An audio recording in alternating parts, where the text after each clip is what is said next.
lùng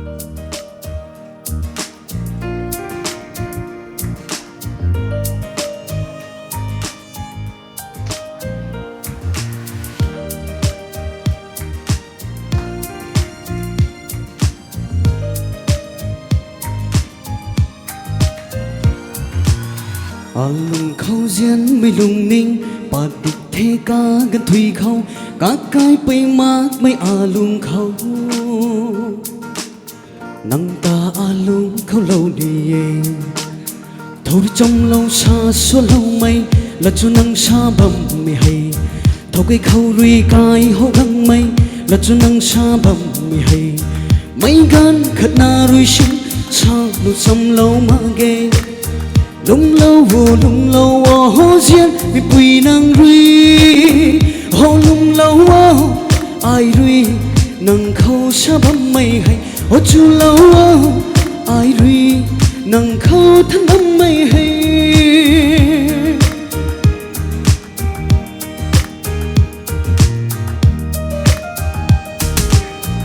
lung tung các cây bố thọ này bấm thề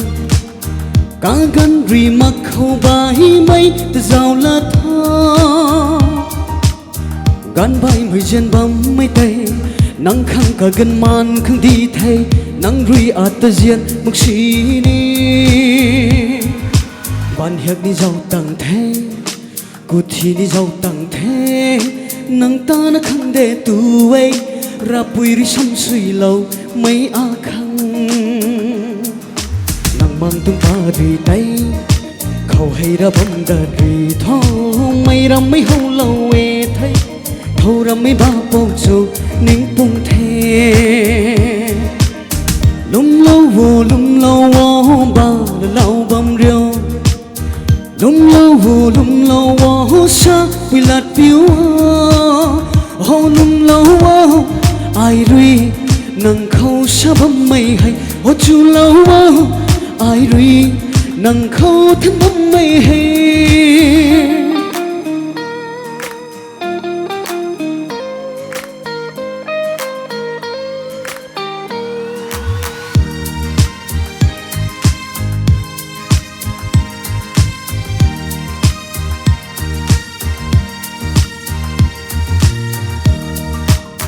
mang người đai mây nang lật xa cả quầy tê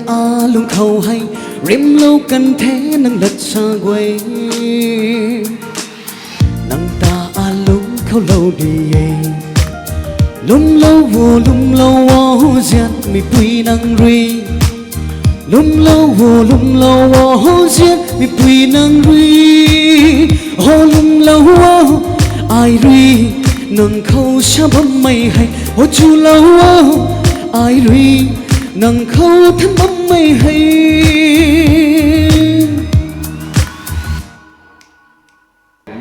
ใช่จิงฟูใครร้องเขากบุยงานไง state level จังอนุนางทรีนานทงคู่มาอินดาวเวไอปาเมล่าไทยไหมใช่จังโปรแกรมตะไคร้ร้องนี่ไหมเขาสานาจุกงสุนาสานากังนี่ไหมกุมนิกีใช่จังโกนว่าไม่ให้ป้าให้แกปีบัมโบแกบ้าบัมโมแต่นี่การุมนะหอยมีไทยในนะใส่ตะไคร้นี่ไหมโปรแกรมไม่ให้เฮาคลินาลอยเผาให้กังบ้าไม่กระถุยกองไห้รักกังจำเป้ารักกังจำสวยแหมพังไม่สุกันเดียวไม่สานะเต่าให้มาทั้งกระตังทางไกลนี่ไม่โปรแกรมกระถุยกองกวยไห้จริงผู้ไก่ร้องเขากังบ้าไม่ผู้เป่านู้นกันได้นู้นในเป่ากันได้ให้จูนั่นไม่กำกวยแต่ทงก็ไม่ดาวได้กันไว้ที่นี่กันจานะกังนะสโลบ้าไม่คังกระถุยนะคังใจใส่ให้สุกัยนั่นไม่เขาไห้เลยเจ้านะมาช่วงเท่าดวงนะสโลบ้าไม่คังใจทงกูเท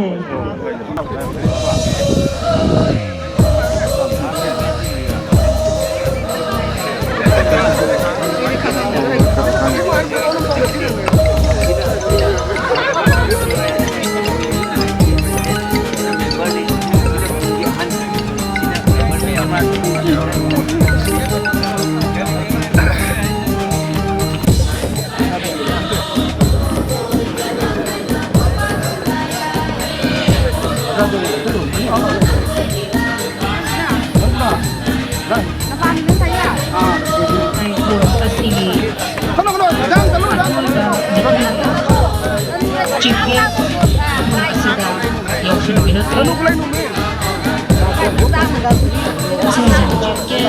tao tao nghe ngâm chính cũng nên cho mình say nắng đôi liga là mày đã trong còn đâu bằng mấy bay nên còn bóng không phải đi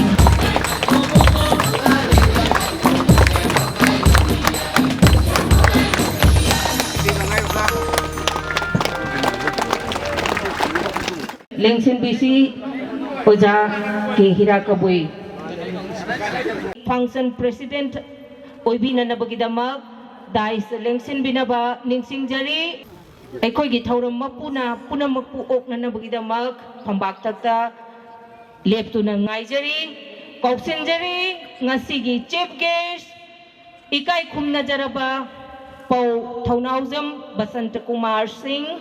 Honorable Education Minister Government of Manipur Lengsin Binaba Ningsing Jari Ojabu Sport Tobio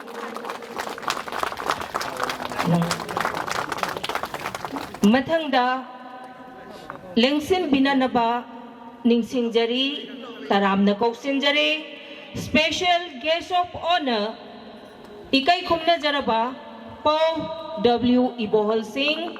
Director Tourism Department Government of Manipur Ojabusu Escort Tobio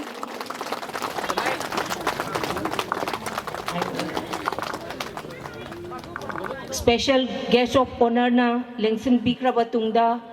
Mathang Koksen Jage Guest of Honor Singh Ikai Khumnaraba Singh Ahan Bada Lengsin Birak Nanaba Ningsing Jari Pau Thaimei Manisana Kabui Khunpu Chingpu Kabui Village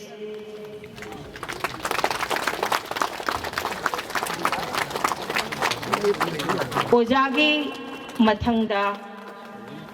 Koksin Jari Ikai Khumna Jaraba Pau Sapamcha Jadumani Present President of Federation of Haumi Founder President of UCM Founder President of IPAC Founder President of Friends Asina Chingba Obiraklaba Miyamna Father of Inner Line Permit System Haina Nungsi na title PB Kiba Oja Lengsin Biraksi Mathangda Koksin Jari Pau Ki Gang Umai Kabui President Kabui Customary Council Manipur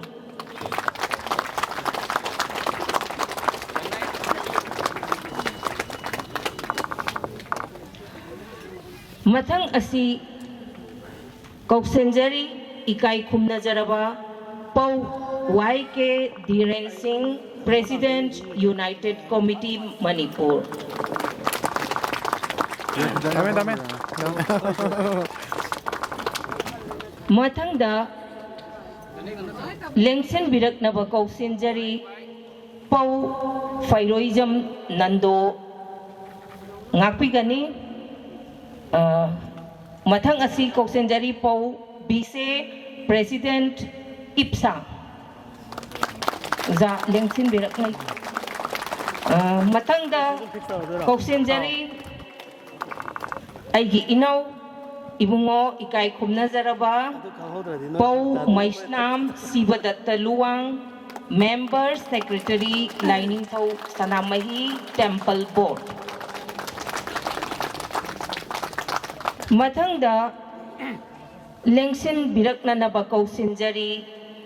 Joy Chandra Konthaujam Ikai Khumna Jaraba Oja Lengsin Biraksi Oja Asi Hauzik Chairman of the Justice Committee on Anglo-Manipur War 1891, Martyrs and Freedom Fighters of Kanglaipak, Manipur gi Chairman Oibiriba Ojani, Mathang asi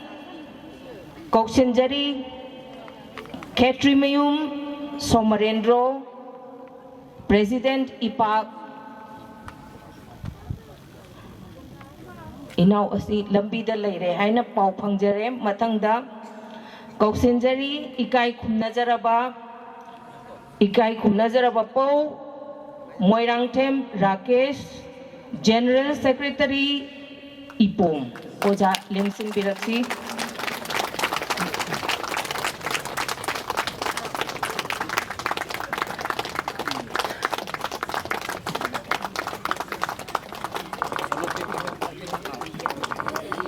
Mathang asi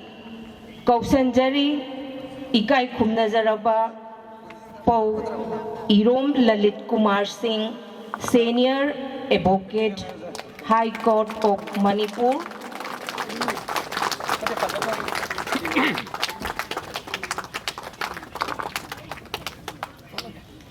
Oja asigi mathangda Kausanjari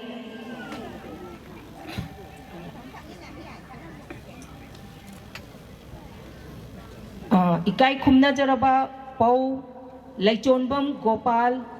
Chairman Salai Kanbaluk.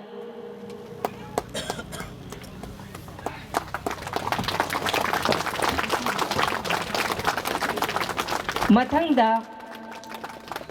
Kausanjari Ikai Khumnazaraba Pau M Haupukom Kom Tribe Organization Delhi KTOB. Mathangda Kausanjari Ikai Khumnazaraba Aigi Ibung Pau Mahendra Naurem, Convener Peace Committee Wangkai Loinana Aikogi Citizens Club ki President ki Thausu Kubiri Yambaleng Sin Biraksi. Mathangda Kausanjari Pau Thausom Netaji, Convener United Protection Committee Nambol. Matang Aroiba Oina Kausanjari Aroibaki Mamang Ashimaktada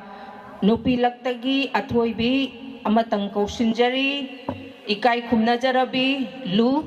Puiruna Paumei Kabui, President of Kabui Women Organization Manipur Miamna Ahowa Kuba Kubiba Siam Tagajay Nupi Ama Oina Lengsin Biraksi Oja. Aroibu Oina, Kausanjari Ikai Khumnazaraba Pau Golmai Jiten, Chairman Kabui Union, Bishnupur District. Uja Lengsin Biraksi.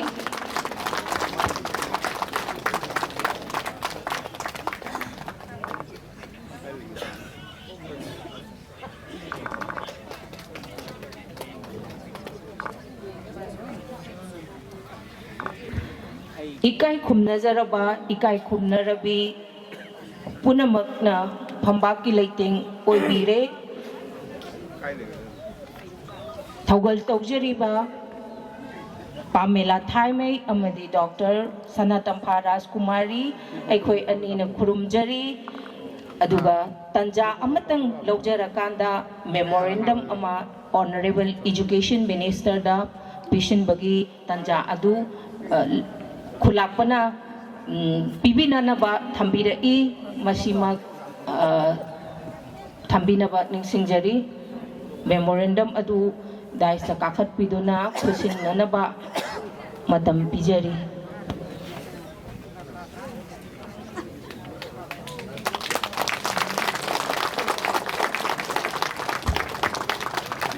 Memorandum Asi Taram na Lobiram Gani Haina Wakal da Lojare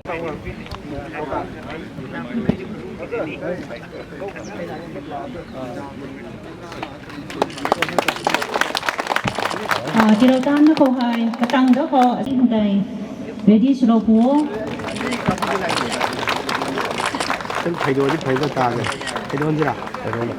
Lengan pi yan biduna Ikai Khumnaba utpagi thauram asi chathabina basu thamjari ningsingjari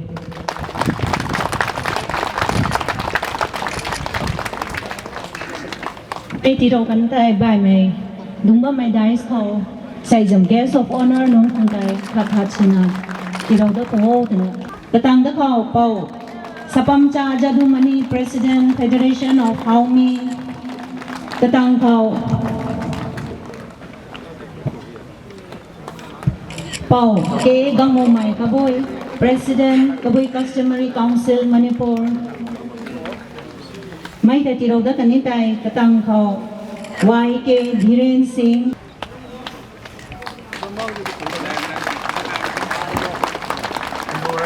Katang Dakau, Manipur War 1891,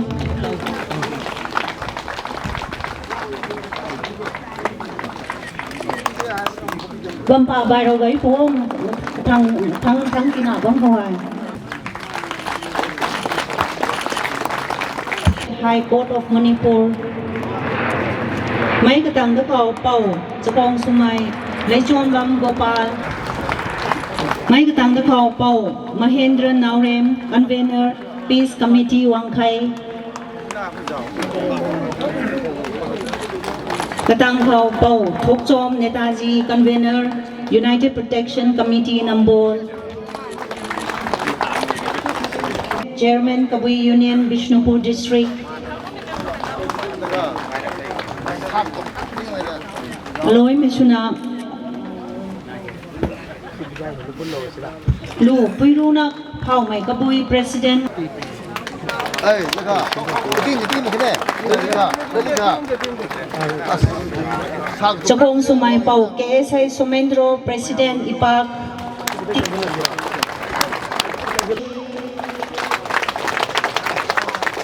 Asaizam, Function President Kang, Dr. K. Hira Kabui, Dai Selengsin Biriba Kuring Makta, Achamba Kudol Potsing, Tamjaba Loijabuga Loirana, Nasigi, Hoi Lauba Asi, Na Oigani, Hoi Laudana, Ekoi, Shor Mahaku, Lengtabiraknava, Kozava, Kwaigi Itik Nate, Hoi Lauba Asi Pangtok, Pinanabagidamak, Jingpo Kabui, Ahal Amadi, Nahana, Pangtok Pinanaba, Mang the Lengsin Pinanaba, Ningsing Jari.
Tire mai tio ko re ไม่เขาตุนาการสังเสริญกับผู้พังดีเลยไม่กี่เยอะของเลยไม่เขานาการสังเสริญกับผู้พังการมดเดียวรู้จะชวนเราดีเลยไม่กี่เยอะของเลยไม่เขานาการสังเสริญกับผู้พัง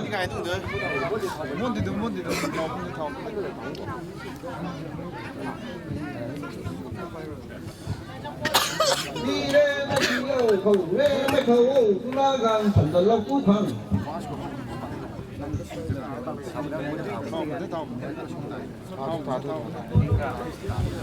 ดีเลยไม่กี่เยอะของเลยไม่เขานาการสังเสริญกับผู้พังดีเลยไม่กี่เยอะของเลยไม่เขานาการสังเสริญกับผู้พังดีเลยไม่กี่เยอะของเลยไม่เขานาการสังเสริญกับผู้พังดีเลยไม่กี่เยอะของเลยไม่เขานาการสังเสริญกับผู้พังดีเลยไม่กี่เยอะของเลยไม่เขานาการสังเสริญกับผู้พังดีเลยไม่กี่เยอะของเลยไม่เขานาการสังเสริญกับผู้พัง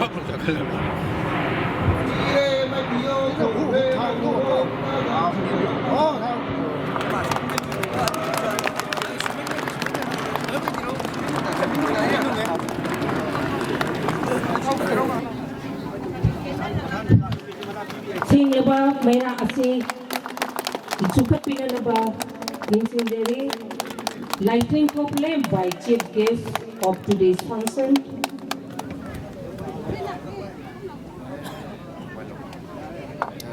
Gak pai giáo rồi bấm ấy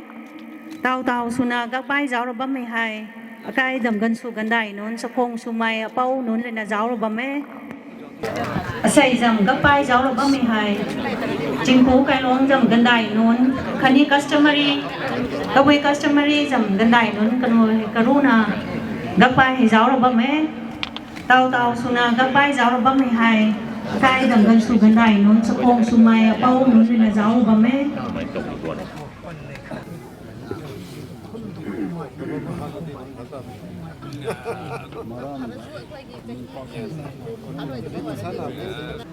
ngasi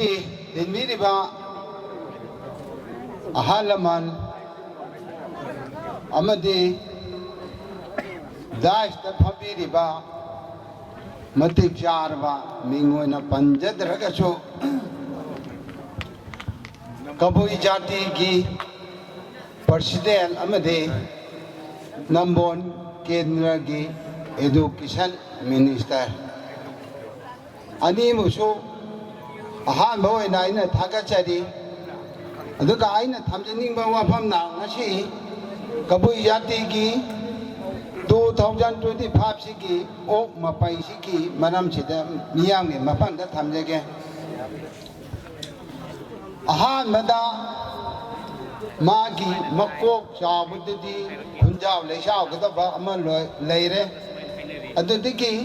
makha tabada khara tek thaba da mami leibaduna niyoi bahabisi amu waba amu nungai bahabidi ishor ki khudam changdam da oina leikhre aduna makha mathang amuk tarang matamdadi ekoi khunjaw leishaw haibidu dum piba da leikhre masida sumtin sinja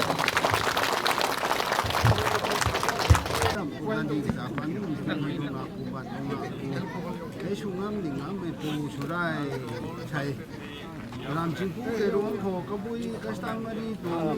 sakanga ngai de na sipa pa jaw kai de na mai tu mai jam bo na kha chen na ka sa kai thai kabui jati kam pian se sin bo chin hai mai ding ta mai sa mai sang mai dai mai sa mai king mai nam dai ni dai mai giá ka thui na ko mấy gai mi sa mai kabui mai suna bang do khang apong ra gan na bang kho nam lan jab hang gai tum mai tu mai jang ma ko kai tum che ko ra gan kai ma kura che po ba mai chính phủ to cái pi ba mu he cái ba mu sum mo thu dai sum pu thu dai thai aram kabui jati tong chakanga nga ka khung ka nga he chingpu ke ro ngai kai be kang khu hai chipa ga pai jaw kai de na sai nằm ngồi khám đi mấy tu mấy giờ mốc đến nắp lần dòng răng gai tông cây đất bên thay chạy các bối gia tí cam ní là gai đi gà mẹ là cô để cô mấy sẵn sàng là để hút thật là mẹ toàn tì mẹ nung chiếc mẹ nung sang nung đại mẹ gia tí xuống là lốm bao cái đô khang các đi vào mù nó khai nó này nó cũng đi mấy tu mấy giờ mốc đến nắp lần dòng răng gai tông cây từng thế thôi các bị vào mù xong phu hết cái vào mù. Good morning everyone. May am siloi tum graba leng sai ni. Ado ai lauzerage kabui gangai hore ngasi dagi. Happy gangai. Thank you. Kongkute Saijam Chief Guest, Honorable Education Minister Pau Punazam Basanta Kumar Tai, Mai Katang Kohai, Akai, welcome address by Sakong Sumai Pau, Kamai, Atoy Kabui, Organizing Secretary Kamai Saijam, welcome address Tirokni. Thank you everyone. The state Kabui Gangai 2025 ki Chief Guest Oibiriba, Honorable Education Minister Sri Thonongjam Basanta Kumar Singh, Honorable Minister Education Mahakpu Ahan Bamaktada Taram na Okseri, Ngasi Function President Oibiriba Dr. K. Hira Kabui, President Kabui Union Manipur Buso Taram na welcome Taujari, Ngasi Special Guest of Honor Oibiriba Pau W. Ebohal, Director Tourism Department, Government of Manipur, Mahak Pusu Taram na Okseri, Guest of Honor Singh, Ahan Bada, Akui Kungu, Pau Taime Manisna Kabui, Kungu, Singbu Kabui Village, Pau Sapamsa Zadumani, President Federation of Homi, Pau Kie Gangmu Mai Kabui, President Kabui Customary Council, Pau YK Dhiren Singh, President UCM, Pau Bise, President IPSA, Pau Maisnam Sibadat Luang, Member Secretary, Lining Tausanam Hi Temple Board, Lu Puruna Pau Mai Kabui, President Kabui Human Organization, KSA Sumendro, President IPA,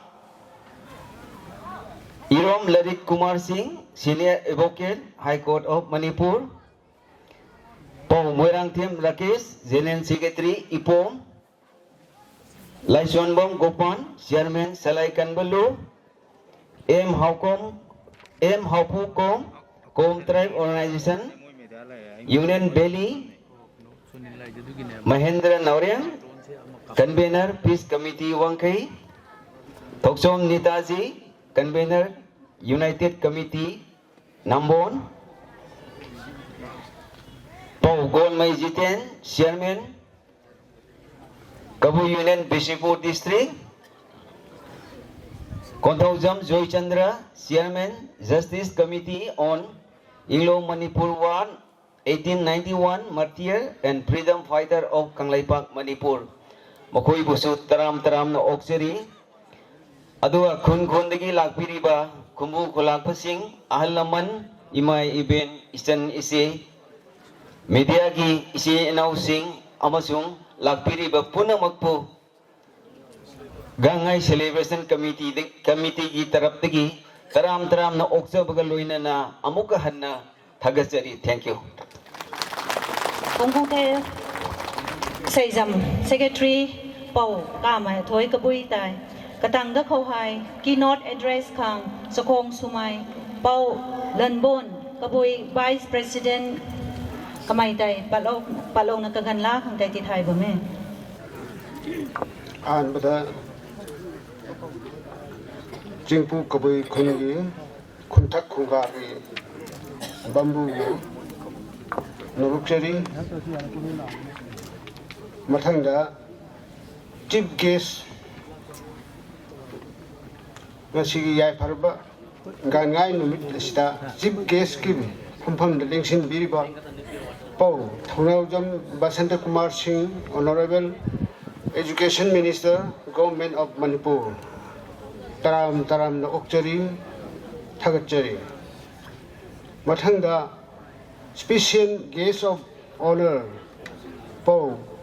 W. Ibohol Singh, Director, Tourism Department, Government of Manipur. Mabusu Taramna Okchari. Mathanga Function President Dr. K. Hira Kabui, President Kabui Union Manipur. Mabusu Taramna Okchari. Loinuna, Guest of Honor the Mayamo lay, Massi Amamamta in a Ming Pan Gachu Punmuk Punchin Nerga Taram Okchari. Kasi I Paravan wit Gangai Numit Ki Nuairava Numit Asida Langshin Virupa Mang the Pamdiba Punmuk Pu Aigi or Tamu Shena Kaikumaba. Ucabaga loyona taram oksari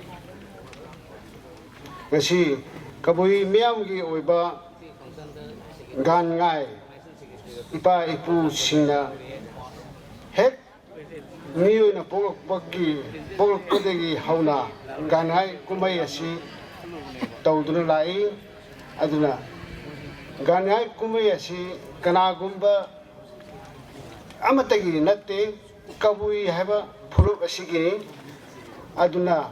Haujik Gangai Mayama Pangtonari Adu Nusibi Doctor Kabuibu Nusibi Doctor Pangtonari Bini Hana Ekoi Wakal the Lowy Aduna Achumba Furup Habidi Kabui Furup Asina Gangai Si Pangtok Pani Masima Miamda Aina Nixingiri Aduna Gangai Sigi Wan Toksi Amanda Amma Pungdokpa Oza Mayam Kangai Mayamna Tuan Ba Wandok Mayam Pongi Aduga Kabui Union Manipur Yoana Tokpa Amasulajay Aduna Akuigi Mioiba Akuina Hek Hingakpa Landam Sida Lerpa Jay Lishini Hai Madigi Lishing Manga Hena Amuk Lere Messi Anoba Tizilo Kanguna Pirba Adumba Lere Matamadaki Hauna Gangai Kumayasi Ipa Ipu Singa Kogi Inat Kiweba Kumay Amawina Lakpadi Natki Uba Adumba Kumayni Aduna Kanagumba Jelengong Hyperkambu Ama Kari Gumba Kanoiba Jati Mingsu Puruki Mingsu Nataba Adugumba Kambu Singa Tawibasi Karino Habu Kabui Jati Bunu Shibi Ganai Si Pangtong Naribani Hana Laujay Adu Ashingba Magi Kano Ashingba Jati Puruki Kumai di Kabui Furup Hariba Asini Aduna Kabui Gangai Hana Lairiba Asini Wapamasi Tamjarga Ai Matangsi the Lucian Jargi Tongkute Chakong Sumai Paulangon Kabui Akai Kabui Unions and Vice President Katangko Akai Kabui Folk Songs Naiba Me Lai Mesuna Chakong Sumai Pau Gamumai Kamson Sawongbong Kamay Depatna Lu Folk Song Hai Solo Hang Kasigi Asigumba Yai Parva Numita Akoi Simbu Kubui Kunasida Akoi State Level Gangai Haina Pangto Iba Asigi Mari Lena Akoi Gangai Haibasi Karimba Wapam Amta Mayamda Tamjake Gangai Ase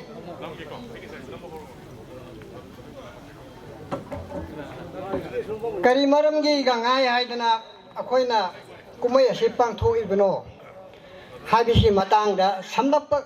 Mate Kazington Panjake Akoya Jimio Basi Taina Dagi Laiga Miga Haidok Narapa Matam Dagi Low Simuba Haiba Jana Tangnaba Singda Panha Alu Maiden Pau Sing Sujak Mangra Asigum Yamse Tadana Sahi Magi Java Konanaba ทารกะ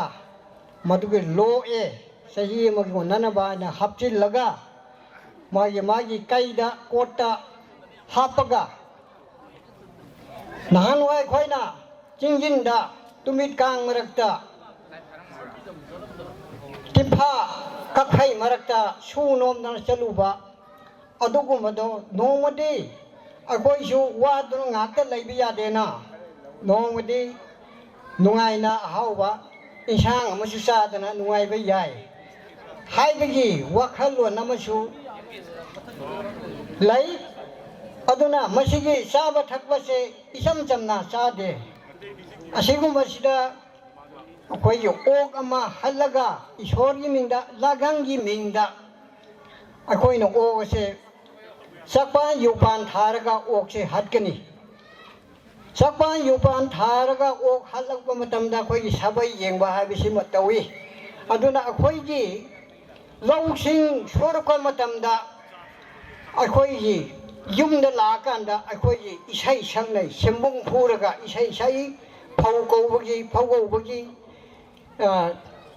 ทิ้งชนไหลชนตัวเผาโกวกีทับปังตัวอีอดุนะคอยจีพจิกีคอยจีใช้มาจารูให้บ่พจิกไอสักเจก็ได้ว่ามาจารูให้บิสิมาขันยามเครยยามเดลัยอดุมามาตีมาเดลเราขัดจรกะไอสักเจเกอดุนะคอยจีหานาดิกีอีป้าอีปูนา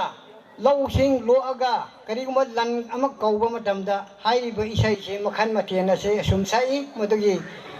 อิชัยลูกีมนุงดาอามาตาเราขัดจรกะอเตียงมาขังตาไอสักเจเกมาเชมายามนาตาบะดันนุงไงบะนุงไงตะบดีดีขังเดรอดูอิชอร์กีเท่ากันนี่นะเล่าจรกะไอมันตะสักเจเกอันไทยดังโมกูไม่ปูตาไม่กลางไม่นานได้ดู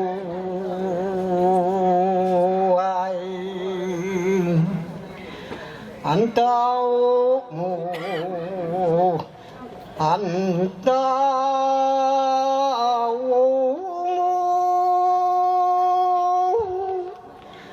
น้ำพุ่งดงดงที่เขาลอยเล่าควางทางกูไม่ปู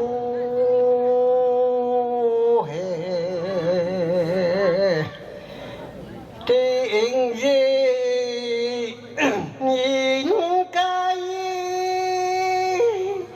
cô mày bồi cả tu mày ní nay khoan thai hè không mang bồi sao mai xuống cái gì lẽ tại ngô hè lùi lì lùi đai cô cà pi thiên cái tuang lùi đai mẹ tu ai sẽ gạo lấy cô mày cái túi đây lâu gai พวกกรุงเทพจะคง ไอเต่าส่วนนั้นไม่รู้ท่อมาจะรู้แร่ก็ให้ลำรวจรู้กันให้นะส่วนเราเนี้ยไล่ไม่เข้าลำรวจรู้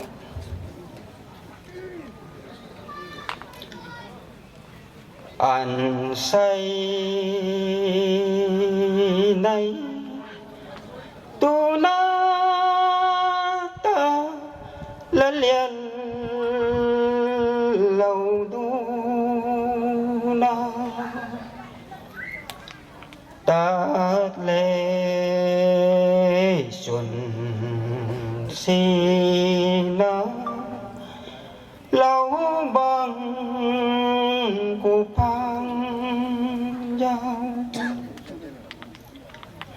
ลำเสียงคอยกูนรุยเขากังหวมป่วยตัว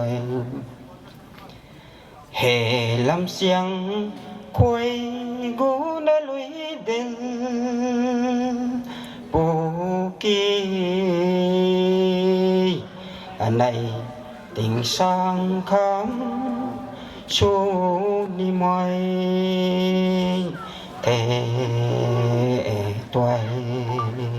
เดากระตังของมาจากคัดนักแข่งชวนเราทั้งนั้นไม่ไพ่ไม่ไก่คุณก็ไม่ตรงไหนตรงงูให้ไก่ใส่กำเลยนะไก่กระบุยไม่หนุนนั่นนะสั่งเท่าได้เท่าไม่ตรงรูขัดแท้รูนั่นตัวนั่นแหละ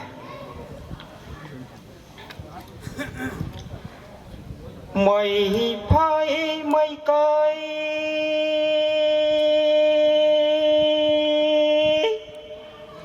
หุ่นลำปุยไก่เฮจะเกาโกไม่ปุไก่ให้หมูให้กะไก่สร้างมนเข้าลุยพังปะเจ้าปุกีเสียลุยหดแม่กอยลุยหดแม่ตูนาให้สะเกาโกไม่ปุเลคูลาเล่าตีเจ้านังกุยเลียนกะซัมลีเจ้าเราไงเขาเรียนงานตรงแท้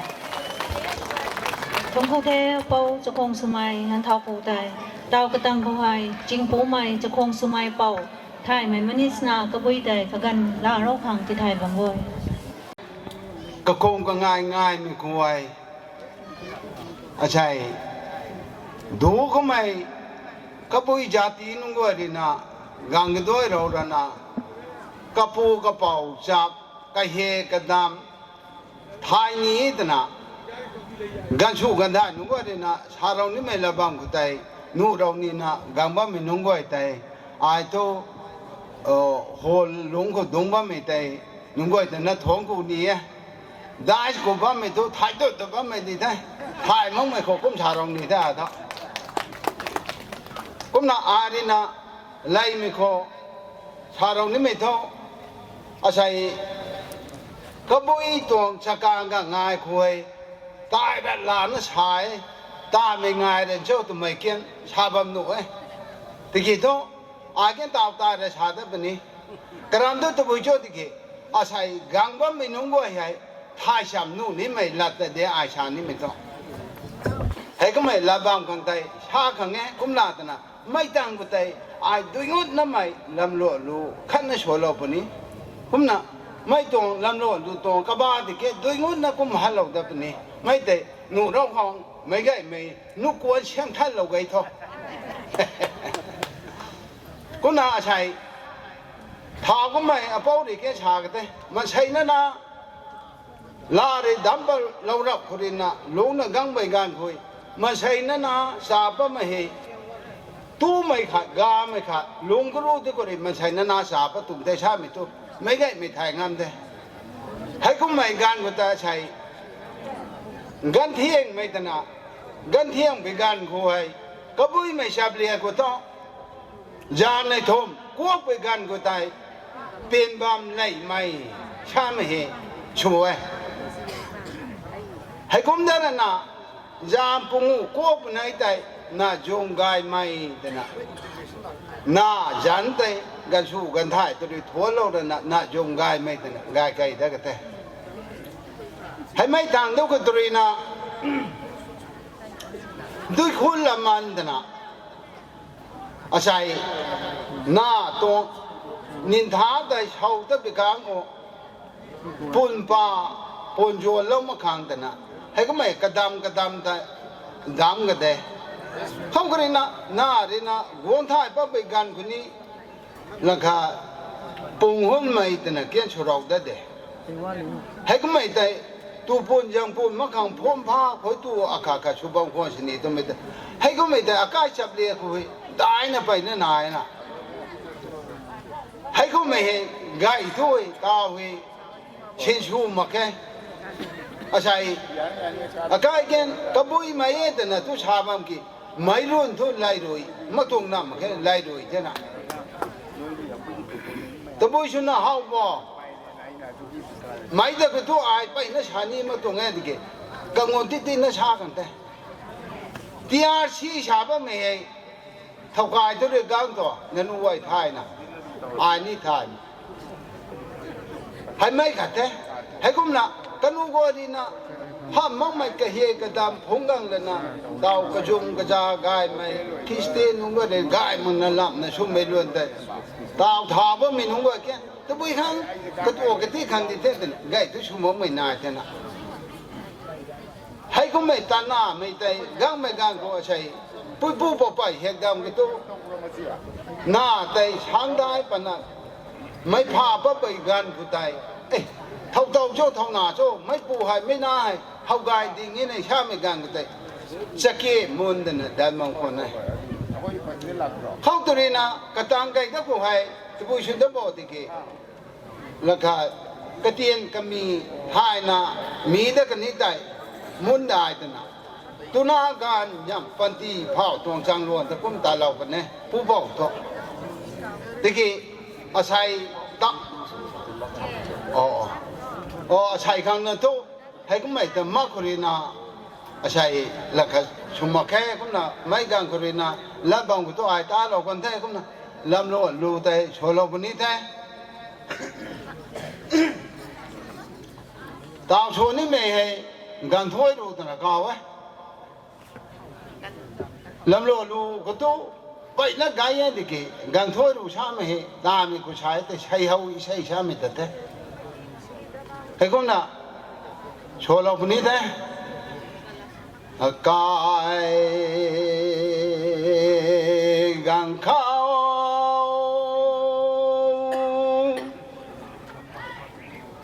กังเหลาละนา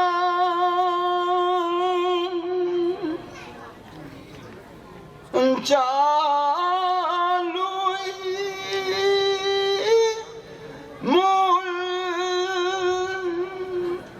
หามายกันเขียปวงเฮลาทวนเท้ากันเขียปวงไหนเขียมไก่ปวงตัวปอยมุนรู้ตองกบ้าคนนี้นะกุมได้มาใช้น้าปันตีโตดูงุนนัดเดชามิกุตุรู้ริเกนชาโรดูเตนางอากาศเกนถ่ายงานเตไอ้กุมนะโอโมร์ตุนะมาเกชามิเตดีเล่าดูปิจาคนนี้นะอาศัยกังเคียงพวงเตชัวเล่าดูเว้กังเคียงพวงชาบ้าไม่พวงไงกันวงนี้ตัวกระทายนี้ตัวกระบางปีนี้บุยรองช่วยกระกีตรีนะโพลูชันช่วยก็ไม่ตอนนี้กันเล่าคนนี้คัสลิมให้ก็ไม่มุนให้ แล้วทวงทาวนะพวกคุณนะในเสียงไกดับกันนี่ที่กุมรวยกันเด้ให้ก็ไม่กังเคียงพวงก็ไม่ปันดีเดียใกล้ปันดีเท่าดูก็ไม่ปันดีเด้ให้ก็นั่นเจน่านะลุงเขาสามีเตยอาดินาไม่บังก็กุมชาลงนี่นะชาตรงนี้ที่คิดก็กาเลน่าที่ต้องตายแล้วชานะนะให้อยู่ไม่ทายจับลูกข้างตัวสุดตรงนี้ที่คิดก็กาเลติน่าหลังก็สมัยคนนะไม่กังคนเลยกุมจังชูเรากันได้ไม่เกินถ้าเกิดเจดีปอไทยไม่มันนิสนากบุยพระเจ้าบรรณาที่อิสัยสักพิรามมาทั้งทรมจัตจารักปัสสิดาอัดเต็นตักปะวารอลได้สเมมเบอร์ดกีมายามตามินาซีอาหารบดากอกซินเจรีอาหารบวังงังลอยไก่คุมนาจาระวาจาชับปมจ่าจาดุมันี President Federation of Haumi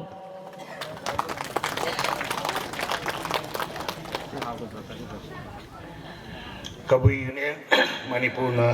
Sinba state level gangai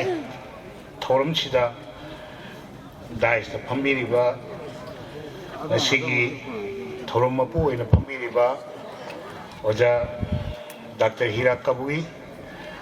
Union ji president athoi ba mi thongai noina phambiri ba aginau Thonawajam Pasanta, Honorable Minister,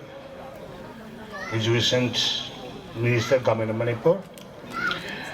Special Guest of Honor Phambiriba, W. Bolt, Director Tourism, Department, Government of Manipur, Amadi, Dice Phambiriba, Ayimaro Pang Singh, Isali Singh, Mang the Lingshan Biriba, Tonga Pam the Ilak Piriba, Lucing Basing, quite terrible. Aina, I have a Makta Coke Nonzeri. Kabi Mitai Kunai Yam Dangnana, Wariga Sagon and a Hominarapa, Pruni, Werang Kangeronda. Kabui Tombagi Wari Lady, Kabui Slang Maibagi Wari Lady, Maruina Tampakta, Vitay Singatona, Tineraga, Haura Kiba, Ninghoron Singi, Yumsa Kesada, Kabuigi, Amaiva Yaw Dragadi, Yumsaba Yadaba, Apapata Yemba, Kurimax Sing, Kabuigi, Element, Amaiva Singer. Torpa, I quick a tanat Hanavi Yadraba, Adumaba, Kabui Probni Kabui Gangai, Sei Kuringi, Haro Kumai, Zawai, Yauraga, Pangtopa, Adumba, Toromni, Adubo Hanak Tuiva, Third May 2023 Tuiva, Yamnatam Tiraba, Ishimina. Mayum Makai may Hadok Pigraba, Levam Sabong Kangraba Nasi Kariwini Hing, Kariwini Kangraba, Chinkong Sindiagi, one and Liliba Mayam, Lilip came the one and Liliba Mayam, Aduki Kalakanda, Kabu Union Manipurna, Halak Say Zawai Say Yauna, Harau Teamba, Pangtokana Yamna Samba, Lai Uiba. Togdabia daba tradition Mari Linaba, Adukak, Pangtopasi, Mitai Pruki, Viwema Oina, Kawi Nenu Tagat Papizari. I quay Tampak the Leva, 700 square miles the Leva, I quay si Nasidi, Yignaban Punkway question. Mamang 2001 da 18 June matam da Nagagi framework agreement ama Bangkok agreement tawu matam da Niam gi holaki mi train pan le gi de ai khoi machine manau oi mani na machine manau di imung manung masmanaw hawa hingoni khanei ama matawi hate hanadi egoi hanadi yam nungsina na ngasi leminari matam duida kanamta miteina singi sinau sinda khuthakiba singi kangbu sinna manaw ni ba oi sinda khuthaba tawhidi adubo machin manaw oidabana ngasi di pikhaba sahi phadri bangang khawa hali yamna tamthiba pupa mamre ngasi hingi iripak iram damsi sahi lising kayagi lengak lon ge loina na iram damsi tai khoi leminar pasing nattaba kangbu singna nangna changko kangbu singna makhoi gi toan ba separate administration ama ताना बखोना लेपाक सिमा check मचेत ताना बख थुगाना बखोना बता आई कोई खुतारी मिहार बिपुन चथरी लेप चथरी हाइंग करी वइनी ngasi कोरी वइनी HYBE खंगदे सिने नाकन मद थमग्र कांदा कबुई हिंगदब यादे कबुइना मांगरबदी आई कोई मोरांग कंगलेरो लेरोय कबुइना मांगरगदी आई कोई गी मितई ओइबा मक्तन थानबा यादरबा अदुगी history do puari do adu mangini kabui mu thana ba tawri ga ngai ma phong kya la pang thui ngasi tare ma khai paw da kari hai generong jati gi amat tangai ra ba kumai ga ngai pang thuk ngasi pang thuk ne ri hai generong hai chi 1947 da 15th kanada 15 February da Samdong Kabui Kunda, same Kiba, organization Abani. How would you labor, Manipuda labor organization, Usim Gumba, Amuko Gumba, Ipa Gumba, Ipsa Gumba, Sumba organization. Jati Nati Sigi review all India review the Term Kai powder, Jerongi, Oiba Jati, Jerongi Jati, Evelati. Sida Kabui out there, J May, Liang May, Ko. Rong mi sigi oiba punba organization amaneba sigi apunba organization gi festival pangthok kani habde la leba maramdi je mai leng mai rong mai tongan ba tribe amamam oina tribe list san habaneba makoi oiba tongan ba festival le jeyeba aduna je mai gi gangi haiba moi festival le gre leng mai gi sagangi le gre adbai to tana magi oiba festival luxury ba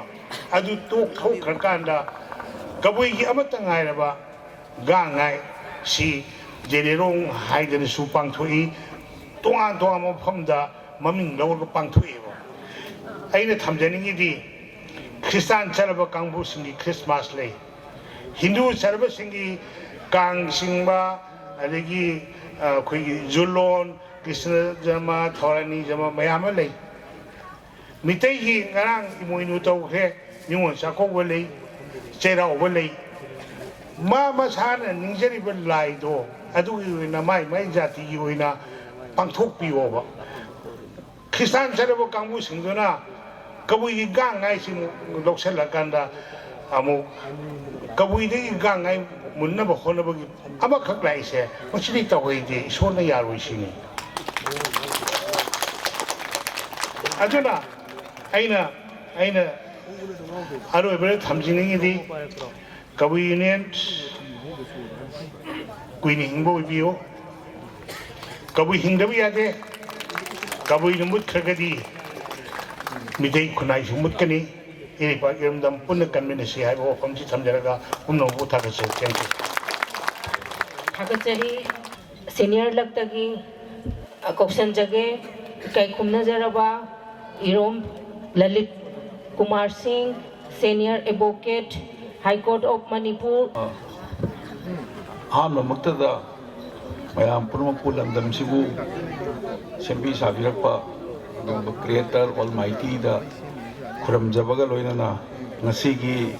Yam, Maman Yamaba, Kunsida, Apoy, Irangsi, Kumaisi, Lam Ragadi Laroidava, Lumayam Pangabun, Amoina, I want the Luxa Bagaloina. Asigi Mayai Tangbal Lobi Ba, Koi Honorable Chief Guest, Sri Thanaujam Basanta Kumar Singh, Minister of Education, Law and Legislative Affairs, Government of Manipur, wahan mukta de kai khumja baga loina na ngasi gi functional president ga ngai 2025 ki khoi gi oja Dr. K Hira Kabui President Kabui Union Manipur bu amuhana ikai khumna baga loina na ngasi gi special guest of honor da Engson Biriba Sri W. Ibol Singh, Director, Tourism Department, Government of Manipur, Mahakuso, Mukai Kai Nabagaloina, Guest of Honor, the Lingbiliba, Nusizarba, Chininao, Bromopang, Mingwina, Panjadra Basu,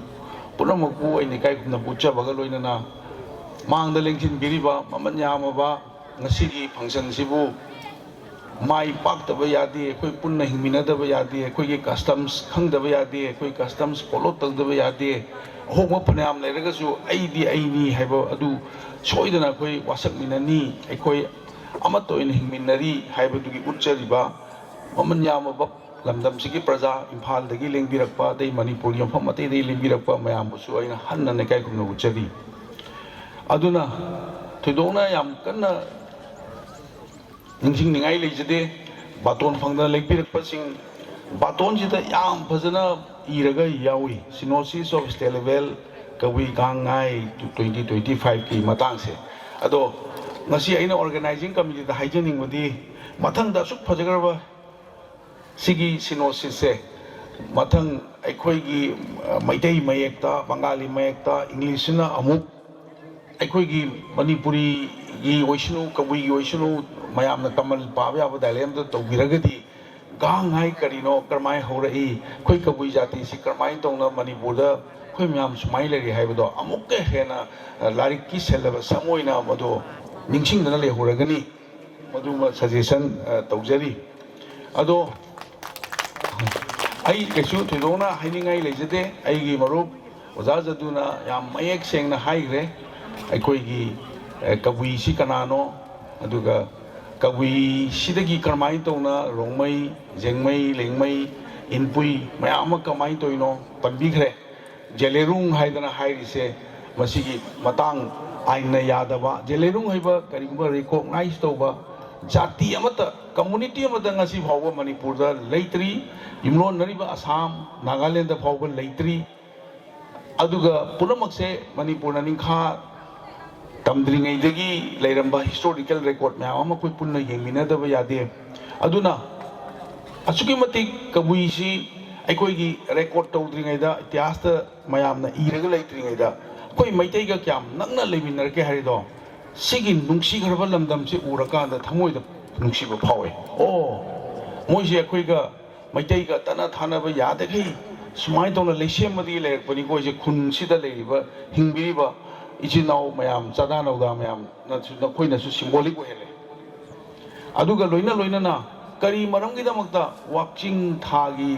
Tarahum doing the Pangtoino Hybrid issue. Narang the Mi Pangtoy, Maitegi, a saying but like Imoinu Lalis. Aduna Masigi watching it Rani Toini, not Dragana, Aikoi Kabuyo in a Tarahum doing it. Amatoina, Tangana Pangtung Narise, Sina Sutai, Maitei Kabuy, Tana Tana, Machimanao Habs. Amuk Samna Muhajage Ekoi Maitei, Ekoi Ningdamda, watching Ulen Hai, watching she Ingasu Yamaroi Tan, Baram de Ekoina Numichi, Sorzagat, Sigi Solar, Lunar, Angang, Sigi Science Kin and a Kanganiko. Aduna Nasi Dim Numitna Tada Labor, Tana Numita Labor, Sigi Nasai Ayingasa, Ayukuntin, Namadi season may am on to say, Sigi rotation say. Masi Ekoi Mayang Londana, Manka Sankati Hai. I not the Lily Jerubada. I not Karigino, I Punsigia Sukimatic, Dilida, the Ing was it, was I am the Tenagiriam, Ingi Hai the Moina. No, don't wait, don't worry. You wait till 14th of January. Makaran Sankati, the Giti, Numiki Maisase, Magi rotation, Sinakuida, my own Chumani. Hai, I don't the Equigi Paipuna Pangtomiba, Nasigi, Equigi Ulen Marta Pangtomiba. Maitegi Moinu Irat, the wish now Sigi Gangai, Yango, Pitribigi, Sigi scientific ma'am, Maram Sana, Semam Mekoi Moi, a Pangbam Tanati, a sing by Koivu, the Hena sing of Mayam sing, the Kalamabang, and a Queen and Sihana Pogam, the Kanbagamdri, Ipai Pugi, Satnava, Magi, Pangtomba, Customs, Madugi, Uses, Adu Madugi, tradition akhoi ngasi ngangna chatli haibase akhoi dress na su tae aduna akhoi tana thana yadraba adugumba kabui furuki yamna tangaba chahi amagi amuktang da thokpa ngasi gi gangai se mayamna mai pan bigodori bani paksu pai makhata paksunu aduna ningsing janing badi akhoi ngasi di bharat ta tin gre bharat ta tin dringai dadi akhoi manipur da leiba praja sing loina mo ningthau palami adu khun khun gina ningthauna magi tongan ba koi village gi chief khun gi chief khaktana wain madugi mayam ama command tawduna order tawduna konung karami adubo madugi konungi pot ningthau gi sason loisan gra matungda akhoi british tagi ningkha tamaga akhoi manipur state constitution act 1947 lei Manipur State Constitution Act 1947 da akhoi Manipur se independent country amoina akhoi ihan hana India da ningkha tam manung da akhoi ningkha tam state amoina India gi makha nataba akhoi ihan hana pangthokpa adugumba Bharat ki democratic sason da Manipur ihan hana 1948 da hawi 1948 da holiba Manipur State Constitution Act da Article 44 da citizen haiba ma yawi the citizen da ekoi gi ipa ipuna thambira ba koi chingburoi tamburoi se one and equal chamanan thamami one citizen but ekoi na bharat ki nagrik amor kuma tamdadi ekoi na ahum thong chale ana bharat ki nagrik amo ina leima tamda ekoi we the people haina howe and the people haiba si kanano adigi then article 5 the citizen haina howe adun the people the citizen ga su khena imasi kona ai matang sa abda laksege aduga people and citizens sige mu khena bada aikoi gi maitra bakta adugumba ipa ipuna thamma ba koi chada nauda koi myam sing only one citizen but bharat ki samvidhan the citizen se classified ahum mari thong tawe adugi chaitheng amukha aikoi solution tawna ba hona jari adu aikoi adugi classification da aikoi gi kabui chinau se Madu scheduled tribe order da mata madugi 10 serial number da 1950 1956 da dum yawi adu phauda akoina larik ta tamakpa syllabus ta alaman hairam da chingburoi tamburoi ni akoi amatani chi nauni haina nuksina na leminaram bado ado ngasi di 19 adu minor serial number 10 da lebe kabui community kabui tribe to ngasi 2012 ta rongmai adigi di inpui in hapsale serial number 10 the niko meaning thereby kabui si khaidok kare rongmai inpui in sarkari order amana aikoi yaning ibra yaning dabra du di kona nei nasi aduga ngasai makhoi na khoi gi sugumba nat ki pangtok ko pot ama sulai leitaba jati amana ga ngai na mungi base aikoi yam loksing leina kari ba khara di khana ba chumi sina aikoi gi unity da kai rakadra sina koi sapthung da handar rakadra aduga sina koi custom da sokpra si yam na academically nei ningai oi aduga som nakanda aikoi gi amu jemai ringmai haibase si tongana amu hapki baga loina na atopa group khara dana amu kacha naga haibadugi group tu dani ngasi jemai ne ge haise kabui dadi rongmai ga impoi ga dani ngasi ai maruma takpi rami ba jemai ringmai haibado aduna kacha naga haibadu da moina mu jemai ne ge hen hape adu asomna mu hana thangalen hairam ba kairawen hairam do adu amu another jati moina tawre aduna aikoi gi ai ba rekota Bharat ki adugumba order hukum aduda Manipur ki gazette ta phongda akhoi gi tribe se Manipur da kudra mari ni hai adu numerically mon hapchal ko parga di no kudra mari na te masi kudra ma panni adu masi khangbi bam thoi mayam loina mangna aduna aina thoidongna kanna mayam da ai ningsing jabai wadani lai tiaw ngak tani anu makha tarak padidi adugumba Manipur sarkar amadi Bharat sarkar na yadan happy ba rongmai do ikui kuidana Nagaland hariba lamadu leiba adugumba rongmai group aduna not kabui rongmai group aduna makoi high court ta case ama thai Manipur gi de koi di separate high court lae 2013 dagi Nagaland amadi Mizoram da Arunachal di separate high court leitri and makoi di Guwahati high court akoi hana leiramado अदुम सिनरी इम्फाल हाना लेरंबा Guwahati high court Imphal bench हाइबदो मखोइगिना Guwahati high court Kohima bench अदुगा ngसाई Aizawl bench न सिनहौरी अदुना ngarang na ni kui kuidana Nagaland की बेंच कोहिमा बेंच ता गुवाहाटी हाई कोर्ट ता माना ताबा राय अमगी मतुंगिना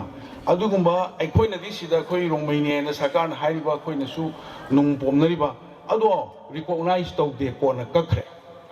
नो नखोइ रोंमै हाइबसे अखोइ मसक खंगदे हाइना अदुमाइना अदुगुंबा भारत की चावरबा कोर्ट अमना हाई कोर्ट अमना कखरे अदु नैनसी अखोइ मणिपुरदना कोइ मणिपुर की सरकार की अथॉरिटी में ऑनरेबल कोई not only the minister of education but also law and legislative affairs करी तब याय कोई नुसीना लेनबा हाना लेरप कोई पोर नेचर न पीरीबसे होंगे घरी न चटपदौन चली कोई मी खतनी कोई वही वंगांग फिसे चक्सा होंबा अदुबु बट नेचर बु नुसीदना ngasi अखोई लेरिबा गांगाई इपा इपुगी चनबीसे सी नेचर सेम्बी साबिरप मयाम की मखा ताबा अदुगी कस्टमरी तुदगी रिलीजियस होइना फेस्टिवल होइना याम मरुबा फेस्टिवल मोना पांथोइबा कोइ मसी ngasi अखोई अदुगुंबा निंथौ पानबा लेबाक नत्रे डेमोक्रेटिक शासन अमगी मखादा पार्लियामेंट्री डेमोक्रेटिक अखोइना पाम अफबा मीदो मतिक चाइ हाइना थागतना खोइ मा फमना खोइ म्याम की कई तौसिगेना लिंगबिरतना यामना पुनिंग नुसिबा यामना हिस्टोरिकल होइबा लमदम सिगी अमा अखोइ सिगी ओयोरगनी हाइबजु थमजगे अदुना आई थोदौना हाइनिंगाई थोदौना लेजदे अदु मयामसु वारनी हुजिक निंगदमदागी मतम हयेंग ngasi हाइबा ngarang हाइबा सिना ताकबदी निंगदमदा लोइरे हाइबा ताकबनी उलेन खितंग खांगमिनरगसु अदुना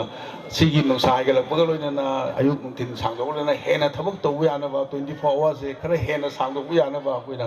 टेक्निकली मेकानिकली करी सेमसिगे हाइबा वखल मयामसु पुरगा ngasi गांगाई अफबा मैम बीनिंगना पुलिबसे हमगा हेना पुनबा माई पाकपा अफबा पोट मैम पुनसिल्लगा पुरप ओरसुनु अरोइबदा हाइरमी अखोइगी पब्लिक ओपिनियन से this is the best opinion who bring peace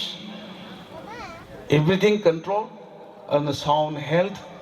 and prosperous in a society and we the public ado akhoi Indian constitution we the people line hawe aduna people gi magundo mayam tinbi basina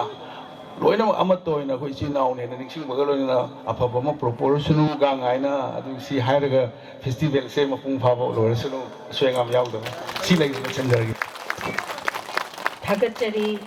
ikai khumnazaraba Pau Bise President of International Peace and Social Advancement Organization.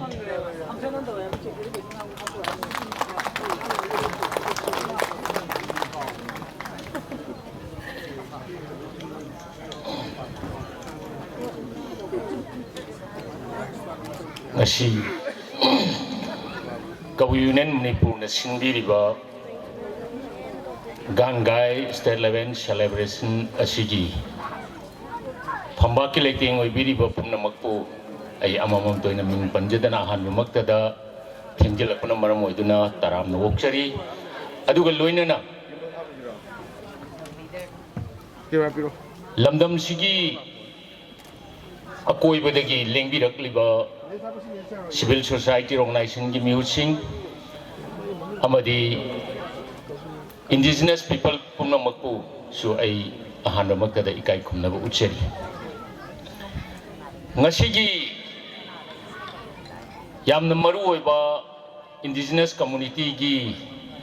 kanglup ama oiriba kabui singna hanadagi chahi kaya gi mamang dagi hoknai dagi pangthoktuna laklaba mangan piba mangale si phangdragadi khoi pumnamaksi amambagi leiron nungda leiramgadauba adubu mangal du phangbagi kumai Haidra Pangthuiba Gangai Festival Asing Asidi Aikoina Kangjarakpa Aikoina Tanajarakpada Tinajarakpada Ahalaman Singa Takpiramba Singa Dudagi Ngasidi Yamna Tunganba Moongamada La Ehena Ayiwa Kandadi Lojay Masi Aikoi Kabui Community na Kangbuna Masi Kananaba Kawiyunan Manipur na पांथोइबसी अहानबमक्तदा आई इकाई खुमनजबग लोइनना मपुंग फाना पांथोकपा ngamnaba honabiyu haina ai haijege maramdi aina aikoi League of the Fourth World People haidana indigenous community gi work si tawduna lakchaba adugi mamangda aigi yamna nangna jaba khullamadagi aigi ima si gi mangai mayam lerami adugi manungda aikoi gi sangai bro khulda matam amagi yamna nungsiba kakuton haidana ma lerami mana matam duda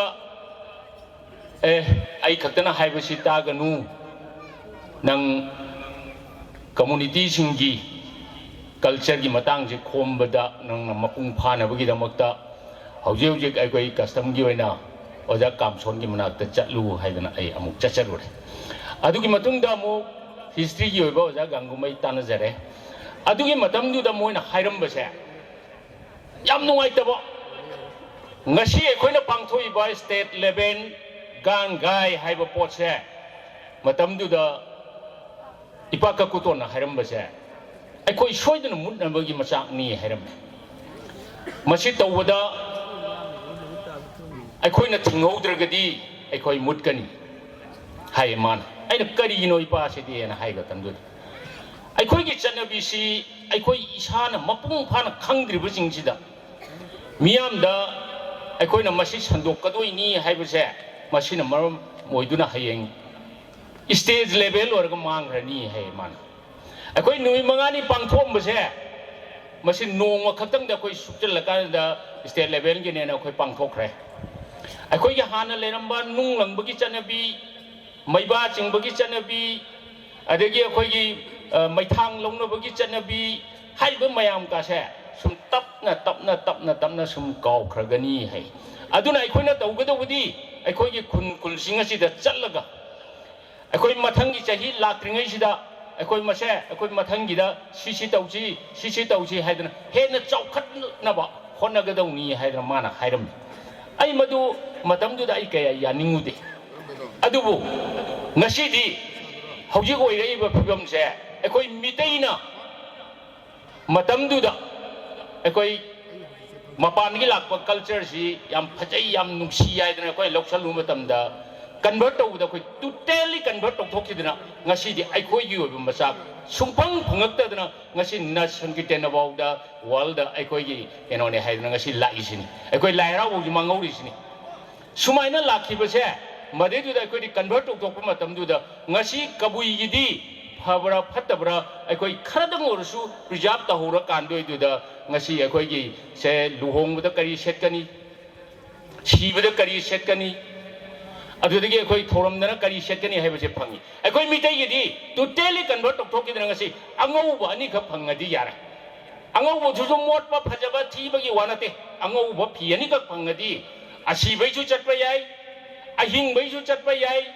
kari no ani kan wada yawe aduna akoi ding ngasi totally manga abane akoi adumai tokdana kabui jati gi so hariba kangbu singaduna ngasi di hoji sai mayam hainagi bedo aigi saitagi di ai amabu ai hunbadi hullaroi aduga masi mangai bese kari dagi hayo poto madu aikoi kabui jati na munna khaminara kande duda aikoi gi oiba culture si hingdragadi kabui jati leiraroi haibasi madi masi kabui gi lakpiri ba khuding mangnasu masi yabiragane na khali maramdi aikoi gi piyet aikoi gi chakcha leitraba kabui leihidra aikoi jo dum hairiba aikoi mitei ngasi ma ganda amada khar yanjallu amada khar changjallu ngasi tauri base si kabui jati singdesu tar oi haibasi leite aduna ngasi hoje aikoi indigenous community singase masak seng na khangdong minaraga aikoi punna changjen minadana aikoi apun bagi saktam je sagat minadraba aikoi khaknam mang matamda kabui so dum yaw khragane aduna aikoi kabui jati singase aikoi indigenous oina leibiriba aikoi khudingmak singase tanna tinnaraga punna chaminas hoje aikoi da lai base kaisunati mayam nadi yam pendana kayam hainai bodo kaim khanbiru na akoi na sum hundo ban मपान लापदो फजई हाइदना अखोई हाना लेरमबदो हुंदो कांदुदा मीगिदो तांगुबदगी अखोई मांगजबने अदुना हौजे अखोइदा लाइबसे India ना ngasi तौरेइबा role से तै केमनते ब्रिटिशना मतमदुदा सानरंबा role दो ngasi अखोइदा mummy ताहलकपनि हाइबा means मतमदुदा ब्रिटिशना मोई केनोदु कन्नब लांगनबदा कनासिनगी मतमदुदा चिन cookie सिनगी मधुगी पोलदो ngasi India नसु America गा China गा लोंगनबदा इंडिया ना मतमदुदा सपोर्ट रकांदा चिकन नेट से कन्नब लांगनबदा नॉर्थ ईस्ट लेरिबा अखोई पीपल सिंग असे मुथल कांदुदा मखोई गे एक्सपांशनिज्म यानब लांगनबदा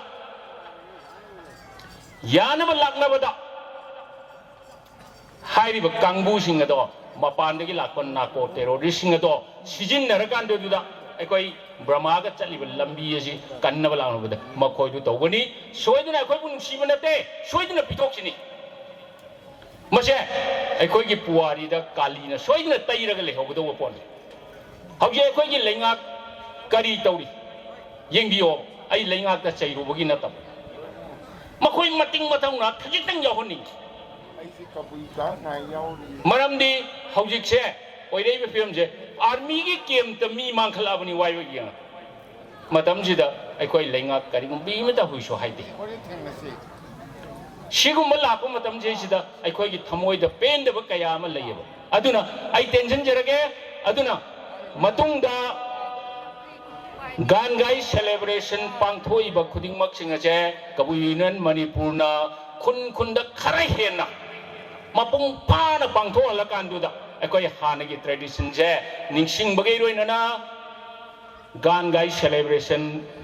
पाक चावना पांथोक लोइना इंडिजिनस कम्युनिटी ओइबा कबुइना मपुंग फाना हिंबंग ngamba ओइबियु हाइबसे हाइजरगा आई मतंग सिदा thank you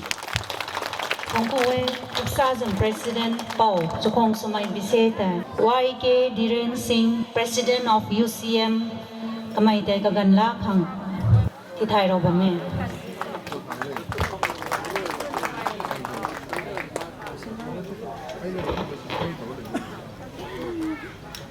Nasigi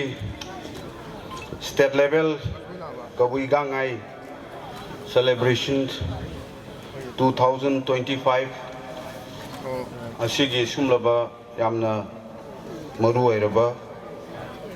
thoram asigi nasigi chief guest athoiba mithung le noina nasigi thoram asigi lengsin biriba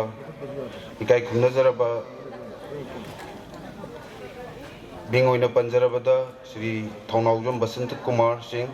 Honorable Minister, Education, Government of Manipur. Ngasigi function nasigi function Thauram Masigi Thauram Mapugi from Langtalengsin Biriba, Kabu Union Manipur gi President Oibiriba, Ikai Kunazaraba, Dr. K. Hera Kabui. Nasigi Akanaba Ikai Kunazarabagi Pampam Langtalengsin Biriba, Kai Kunazaraba W.E. Bohol Singh, Director Tourism Department, Government of Manipur. Duga ngasigi thorom gi dais tale tengbiriba ikai khumnazarba lamdam sigi sangairaba marumapang punamak ikai khumnazaba duseri duga loine ngasigi thorom masibu mapung phan biriba lamdam sigi tongan ba mapum dagi lengbiragliba ahalaman marumapang maibel press media gi sinausing aduga lamdam sigi kulasigi ikai khumnazarba ahalaman Maibel Marumapang Silinaw Punamak United Committee Manipuri Siem gi Maikai degi Mauchin Jaragaina Ikai Kunazabadu Seri Ayamna Toina Sang Hajaningai Lite Ikoi Punamang Nangasai Tambigre Madudi Karino Harakanda Ikoi Kunai Mahingba Amasumang Lum the Section Bamatamda Ikoi na Ikoi gi forefather Ipai Pusingi Na Tambiramba Liklam Ado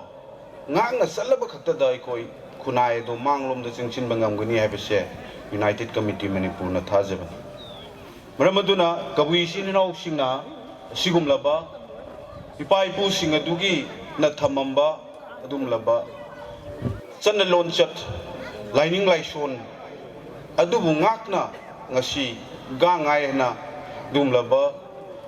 harvest lowsing maru marang lokul loiraba matung dei shor da thongni jabaga loinena harau nungai baga loinena ngasi pangthoiba gangai gi thorom masi pangthok bai bese tangai phadaba kabui phurupta kabui jati da pu uba kabui khunai da pu uba adumlaba mioi ama oina tawpham thokpa thaudang asi pangthokpani musung mase masi pangthok libase masina kabui khunai bu manglom da singthilangnabagi chaubu lambi ma manglom da yatpani haina ai thamjage maramuduna hojik manipur da thokliba conflict haibatai irang asi kaisunate tasing badi koi aikoi gi honglibba khunai gi punsirol sidai koi aikoi punamak nang asi aikoi da aikoi si manipur da pokpa mioi amoina ai si manipuri ni haibase masi kauthoknarakpa maram maduna aigi apikpa wakhal da aigi zati aigi furuf masigi wakhalon da manglom da sangsin narakpa masina paidagi hena laibak thiba lambi amakhak lai ngasidi politician gi khudong chaba launaba politician elite kharana aikoi ngasidi apikpa ngasi khunai side ningthau palingai matamdagi pari puri haktaktagi leiminaglaba koi yelhumi indigenous community kunthraga mari ena leiraiba singase masigi marakta aikoi achauba purup kharana makoigi politician gi advantage launaba khudong chaba launaba honabada apik apakpa purup singbu aikoi makoina yosinaba makoina sasinaba honarakpa aduga makoigi oiba ethnic identity ma insert tawna honarakpa maduna maram orkanda leiminariba hanadagi aikoi nungsi chanana leiminaramba aikoi furup singase masigi marakta aikoi amaga marakta nungsi chanabagi mari se tapta napna laphokna ma honaraiba masi puna magsingsi aikoi ngasi kannabagi damukta aikoi hujikti makeup thokpa matam adu oire maramdi aikoi apikpa furup hanan aikoi gi pari puri haktaktagi pai pugi haktaktagi leiminaraba manipur da leiminariba aikoi pudingmak manipuri ni haiba wakhal se masi kaudana masi ngakna chatpa makhaksangi aduna tabida ai adugumba furup aduni aigi furup ki adugumba ethnic adugumlaba furup amagi ethnic identity amakaki namada manipur thugaina bo honor libasinga se masi aikoina masak munna khangba amusung masi thengna huba masibu ngahona bo honadragadi aikoi lehuriba kabui gumba ngasi ngasai thambiramibido madugi maramda aina hen elaborate haidragasu aikoi singse ngasi kana na kari khomjili nungsinabagi mingda aikoi chaukhatpagi mingda masagi khudong chaba khara political opportunity khara pangnaba kanglup kharana magi leiriba akanglup macha singse magi furup ta singjellakanda magi maning tamba leipak ama natraga khunai ama semgadamni haibagi wakalon da inkhalaiba asimu apikko wakalol se masi leiminariba kanglup furup punamangna yelongmi khudingmangna khangminabaga loinena aikoi ipai pu singna thamamba sanalon chatnabi singa se aikoi tung kudung ilakanda aikoi makhoigi mar khongul lira kanda da aikoi khunai se manglom da chingsin bangangani adunai asigumrong asigi gangai gi thormasida united committee manipur bu saruk yahan biba yahon bibugi damakte united committee manipur ge maikai degi ai amukana ikai khumna jabam sung thagasaba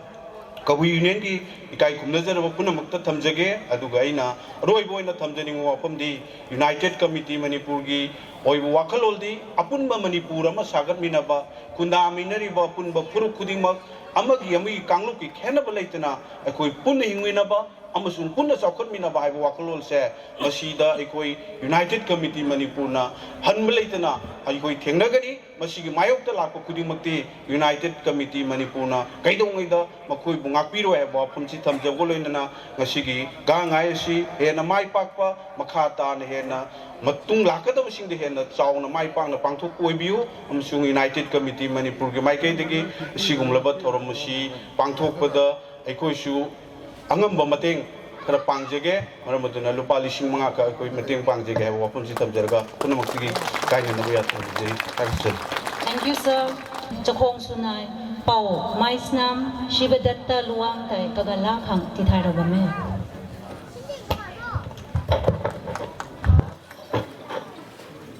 Koina kabui waina odi kabui waina hingsi kabui waina thawai thasi kabui waina sisi mitei waina podi mitei waina hingsi mitei waina thawai thasi mitei waina sisi haiba wau doksina ngasige singulaba nungairaba kabui furuki adugum laba soktok saningai oiraba gang nagi kumai sigi aikhoigi lain toksana mai temple board gi pijaba paujel du asum noina thamjage ngasigi waxing gi tarawum doini panba yaifaraba namit aikhoigi laisa yengaga afafata yengaga lepi badugumba lai haktak tagi pangthora badugumba thawramni aikoi lamdam sida leiba yellow fruit yak salai leiba sing sigi thorbak thorum sing se ayamba aikhoigi thaban da loina pangthokpani masigi sokthok sabase koi nungda thamakanda lakadori ba sahi sing dadi aikhoigi ingraji gi sai sachina piktak na irakanda waxing gi tarawum doi siam sauna thabiu thabasu ude masima waxing gi tarawum doi ni haibase kana guma karana November ama December 15 ingraji gi sai chatta mapalangi leibaki sanabi adugumba mito miyan sa singi dungba gi sanabi duda ingraji sai chatta thoram mayam pangthoi adugi matou sum tamaga salagadi akoina ngasai dagi pakat sariba yansal lakpa haibado sum hengalakani aduna mayek lana lana haurai ba mirol singsida haurai ba kabui gi sinau sing leiri mayam singsida khangan naba akoi gi di December 15 nate November amadu nate akoi gi di ipa ipu haktak tagi laisa yengaga apapata yengaga masigi numisida siguma thorom togodobani haidana lepam badugumba yamna yaifa thuiraba numinni aduna waxing tarawundoi masi matangi pampleta akogi natragana akogi sigi akogi backdrop ta masi thabase kobiganu masi mtanga yahan bada thamjage asigi sunglaba thorom sigi athoiba mithunglen hojek swaida khundami leitaba ma yawbagi lengthok pigiba male Manipur lenga ki honorable education minister thoram mapu oibiriba kabui phurup sigi namakta ayu nungdin numidang koi tumba saba khangdana koi kari oirakani kari toramagadi kabui phurup se aikoigi masagi ngakthok sabang amba mapan gi influence me ngakthok sabang amba dage na kona biriba ai yamba Dr. Hira kabui loina na thoidoi nona akhanaba kai kum nazar ba mithunglen tourism gi director loina na phambak telengsin biriba alaman marung pang punamak loina na kabui phurup sibu nungsi bidana lengbi reiba punamak po yana lain tok sanamai temple board ki maike digi kongno ne kai khumna busari loina na thawronggi makha taba tentak warol thamjadringai da asigum laba gang nai kumaisina lakpaga loina na koi punamak pu sembiriba asasata lengi paliba punamak sibu sembiriba aikoi gi lain tok sanamai haipo regang na tungda lakadoba akoi gi thabak thorom singda henna aikoi bu thaujan biba loina na kabui phurup se henna malemda sakta na bhona bada pangal thongna mayam ma pibiba oresanu haidana thamjage tasengbadi akoi gi di project se akoina tawrise ngathok pa ngata tawba aikoi da landar ai ba ngaksin ngakta sin nainaba masina taba project ai isadi yam sengna aikoi gi mangtharuraba sithage tawuraba akoi gi lining se kabui phurup ka supunna akoi yanaraga saminari badunglaba sanamai lining se sapalana bo hona bada hona jaba moina ai ahlaman singi tungin jaraga koi gi line tok sanamai temple board lai jabani tunga to ama thabak thorom mayam ama tawjarure adubu loisan jarapada ai gi thabak mayam mayam tawrakanda koi gi identity ki question sina khwai dagi maru hoyena khalakanda ai line tok sanamai temple board sida leidana thok tawjai tawbada aruba mayam thena jai akoi malom sanction ge tawbada koi gi khong ji thangba ngamdaba mayam thengne adu madu mayam singdu tanara ga maduda koi sum malom sanction minarei adu mai tawdana koi kabui gi su mangtharuraba kanagumamna yan sanga banina madaiduda masu khandung na bo hona bada madaiduda koi yan singdu khandung na bo hona bada koi masing marakta manadaba mayam am lerangani adubu akoida akoi line dok sanamai temple board ta phawjaba ma lei abadung masamam na bam la agadi akoi leiriba alaman sing natragana authority ma leigani kabui gisu kabui customary council na leiriba sumaina mananaba ꯀꯔꯤꯒꯤꯅꯣ ꯍꯥꯏꯕꯗ ꯑꯩꯈꯣꯏꯗꯤ ꯄꯥꯡꯒꯜ ꯁꯣꯟꯅ ꯂꯩꯔꯤꯕꯅꯤꯅ ꯃꯥꯟꯅꯕꯁꯤ ꯌꯥꯝꯅ ꯃꯊꯧ ꯇꯥꯏ ꯑꯗꯨꯅ ꯇꯨꯡꯗ ꯂꯥꯛꯀꯗꯧꯕꯁꯤꯡꯗ ꯉꯁꯥꯏꯗꯒꯤ ꯇꯧꯔꯤꯕ ꯁꯤꯗ ꯂꯥꯏꯒꯤ ꯊꯧꯔꯝ ꯃꯌꯥꯝ ꯑꯃ ꯇꯧꯔꯤꯕ ꯃꯌꯥꯝꯁꯤꯡꯁꯦ ꯃꯥꯟꯅꯅ ꯆꯠꯈꯤꯅꯕ ꯃꯁꯤꯝꯇꯪ ꯄꯥꯡꯊꯣꯛꯍꯟꯖꯅꯤꯡꯉꯤ ꯂꯣꯏꯅꯅ ꯑꯩꯈꯣꯏꯅ ꯃꯤꯅ ꯂꯟꯗꯥꯔꯛꯏꯕ ꯉꯥꯛꯇꯗꯨ ꯅꯩꯅꯕ ꯅꯠꯇꯕꯗ ꯑꯩꯈꯣꯏꯒꯤ ꯏꯄꯥ ꯏꯄꯨꯅ ꯍꯥꯏꯕ ꯑꯐꯥꯎꯕ ꯃꯌꯥꯝ ꯑꯃꯅ ꯍꯥꯏꯔꯝꯕ ꯃꯌꯥꯝ ꯑꯃ ꯑꯩꯈꯣꯏ ꯁꯨꯝ ꯆꯃꯝꯅꯔꯛꯑꯗꯤ ꯑꯩꯈꯣꯏꯁꯦ ꯈꯣꯡꯀꯥꯞ ꯑꯃ ꯃꯅꯤꯡꯗ ꯍꯟꯊꯔꯒ ꯃꯥꯡꯗ ꯑꯅꯤ ꯀꯥꯈꯠꯂꯣ ꯍꯥꯏꯕ ꯑꯃ ꯂꯩꯕꯅꯤ ꯀꯣ 1 step backward 2 step forward ꯍꯥꯏꯗꯅ मसीगी मतम से यौरबना खले मसी हुजिक लाइबा अखोइदा सममनबा म फवले अमतनी अखोइसे अमतनी नंग सोम चके चलो अमतनी खनबा यादे अखोइसे अमतनी हायरगने अखोइसे सममना हनबा हौरैबा अखोइगी नहासिंगसे सममना हनबगी अखोइगी यामना मखोन थोक्तबा अखोइगी मैजिक कुंबगी कनोमा सथरैबने मसी खंगगा अखोइगी फुरु अखोइगी आइडेंटिटी से कमायना कनगनी कमायना मालम संगसनगनी हाइबसे मसीगी मतमने हुजिकसे हुजिकती अखोइ वायलेंस की मतम नत्रे मतम अमा अखोइ इपा इपुगी अखोइगी सनबी मयाम से मरोन तरेना नलगा थममिंगाइदा मदु सरफेस ता फागोलगना बोनबदा वायलेंस कर तौग्रे हुजिकती अदुगी मतम नत्रे हुजिकती कोकी लाने हुजिकती कोकी लानी आई थमोइना जोय तौगदो मतमने अदु ओइरगदी अखोइ मसेन ओनसनरगा अखोइ इना सखोलनजी अदु तौरे अदुगी खुंद अदु तौरे फमगा ngangnabana yaroy masai tamo hera kabui लोन आई तोइना हाइजबनी कोई लोन मसी दा कोई से हनकी लांस न सो कोई दा परा मयाम पीरेदना आई कोई nganna गदो वाना करिनो मयाम मांगना nganna गदो वाना करिनो का मनुंग खना गदो वाना करिनो हाइबना चिंगबा कोई दा परा मयाम पीरबनी आई येंगनबदा आइबु मतम अमा खरा लेरगा हालकदरबो आइगी येंगनबदा लेबा आइगी येंगनबदो आइगी युमथंगना लेरंबा अदना साक लानारा सामिनरुबा आइगी तामना लेग्रबा आइगी इगी मरी आइगी सिनाउसिंग आइबु सिबदा कलकदो आइगी मरुप कनानो खंगदबा आइना खुद अमुक तिंथोकपा आइगी सिनाउ इगी मरीदुना आइ खंगदबदगी माना खुद अमुक पिखाउ हुमजलगा लेबा माना अमुक तिंथोरकपा आइना मुक खुद हुमजलगा लेबा पिखाउ हुमजलगा मसिगी मतांग मतम चानादबा मयाम अखोइ पुनगदो मतमदा पुलौदबा तानागदो मतमदा तानाहुदबा आइगी इगी मरीना कनानो आइगी लंबीदो छानागदोबा आइगी मरुमना कनानो आइगी युम मनुंग पुसलगा वारी तानागदोमना कनानो से मसिना सिंगबा मयाम से अखोई खलौदबा मतम चाना एक तहुदबा मफम मतम चाना अखोइना मरम चाना थबक तहुदबगी अखोइगी असोनबा अवाटपा मयाम अमा लैबसिंगदो हनकी लानसिना कोइदसु मिटमाय मयाम पंगले अदुना आइना हाइजनिंगबसे असिगे सुंगलबा यामना याइफा थोइरबा सिगी सुंगलबा कबुइगी अदुंगलबा गांगनागी थोरमसिदा अखोइ चथगदोरिबा थबकसे अखोइगी इनाट लाइनिंगसे अखोइ संगसनगदबा थबकसे अखोइसे मिशनरी वने तौसे मिशन नम संगे अखोइ तौदबनी येंबियो कबुइगी सोइ मयाम लोइना जरे हुजिक लाइन तौ सनामई टेम्पल बोर्ड अखोइ ऑनरेबल चीफ मिनिस्टर ना प्रेसिडेंट होइरिबा सिंग बोर्ड सिदा कबुइ लोइसंग नम हांगजरिनी कबुइ फुरुक्ता अखोइगी अदुम मिटोक की लाइनिंग चत्रबा मसागी येलुंगै येदुंगलबा नाट चनबी चलबा अदुगुम सनामई लाइनिंग से निंगमिनबा यारबा अदुगुम कबुइ फुरुक्की ओइबा कबुइ लोइसंग हांगिनी कबुइ संगलाक अखोइ लोइसंगी संगलाकपनी असि लेंजेन बेरिबा इगी पा कबुइ कस्टमरी काउंसिल के अखोइगी प्रेसिडेंट जो बेरिबा इपा के गांगोइ कबुइ से अखोइगी सोंगबुंग कबुइगी खुलाकपसु बेरिबा से अखोइगी लोइसंगी संगलाकपनी अदुना हुजिक मयाम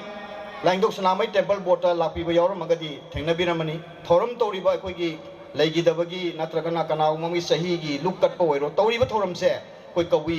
अखोइगी कबुइ लोइसंगी अदुगुंबा अखोइगी थौबुरोइसिंगना फैजोम सेलगा मदैदुदा कोई अरांगबा मोइना थौगल तौहलबनी मितैगी लुहोंगमा मयाम अमदा हाइरिबा कबुइ लोइसंगी कोइगी अदुंगलबा कोइना ताकपी तंबिरबा कमाइना थौगल तौगनी मयोंदा कमाइन चंगने ताकपिरबा सिंगसे कोइ थाबा होरबनी मदाइदसु कोइदा मयाम अमा लै अस मदु हयेंग कबुइनी खंगादी कमाइन तौनी अदुमा अदु तो खंगादी कमाइन तौनी ए खंगसनु अदु वा थोक्सनु अदुदनीने अदु थोकपनी अखोइ गाइरिसे नखोइना हाइनर कांदा अखोइ बोर्ड की वारेप लौरगा स्टैंडिंग ऑर्डर म लौर कांदा मदुदा वा गांगपा मदुदा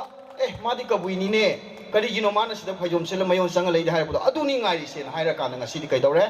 अदुगुंबा अखोइगी लाइंदोक सनामई टेम्पल बोर्ड की थौरम मयाम अमा तंपाकता तौरिबा मयाम सिंगसिदा अखोइगी कबुइगी मी मयाम अम थारि थगोल तौरिनी टेम्पल बोर्ड नोमगी मी सामरी संगा लिसिंग लाख मयाम अम यावबसिंगसे कबुइना मयोन संगलिनी अदुना मसिदा अखोइ सिंगबा थौरम सिदा खनगदोबा खनरोइदबा वा मयाम दु अखोइ खितंग खनमिनरगा अखोइ तानमिनसी अदुना हुजिसे कोइसे याम थेंग ज्ञान ताबा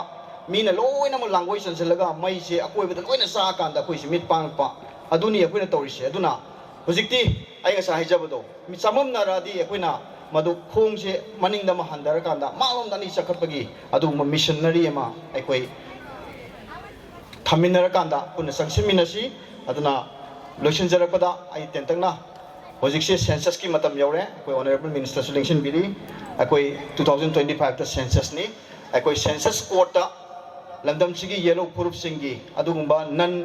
ꯐꯣꯔꯦꯟ ꯏꯟꯐ꯭ꯂꯨꯌꯦꯟꯁꯤꯡ ꯔꯤꯂꯤꯖꯟꯁꯤꯡ ꯅꯠꯇꯕ ꯌꯦꯜꯂꯣ ꯐꯨꯔꯨꯞꯁꯤꯡꯒꯤ ꯌꯥꯅꯔꯕ ꯑꯗꯨꯒꯨꯝꯕ ꯁꯅꯥꯃꯍꯤ ꯂꯥꯏꯅꯤꯡꯁꯦ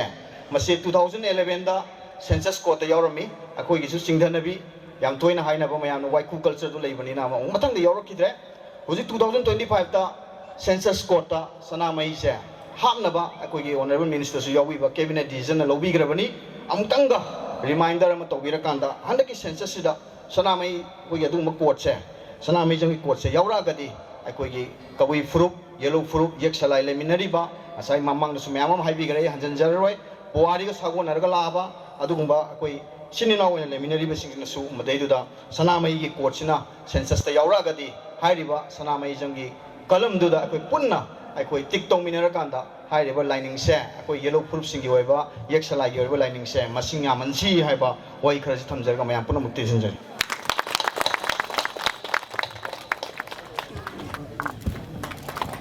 mai di rau kani tai katang khau ching pho mai mathian mai nun kra khau gang khat pat na pala ro ko mai jam appreciation hai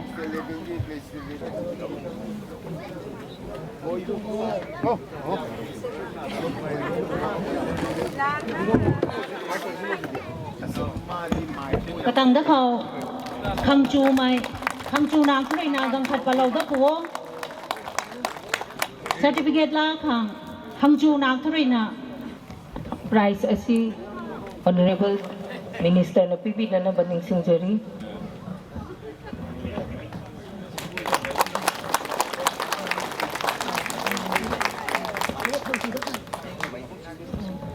Katang da Karina Kaizam Luchu Naktarina Gangkhat Palau da Puo Luchu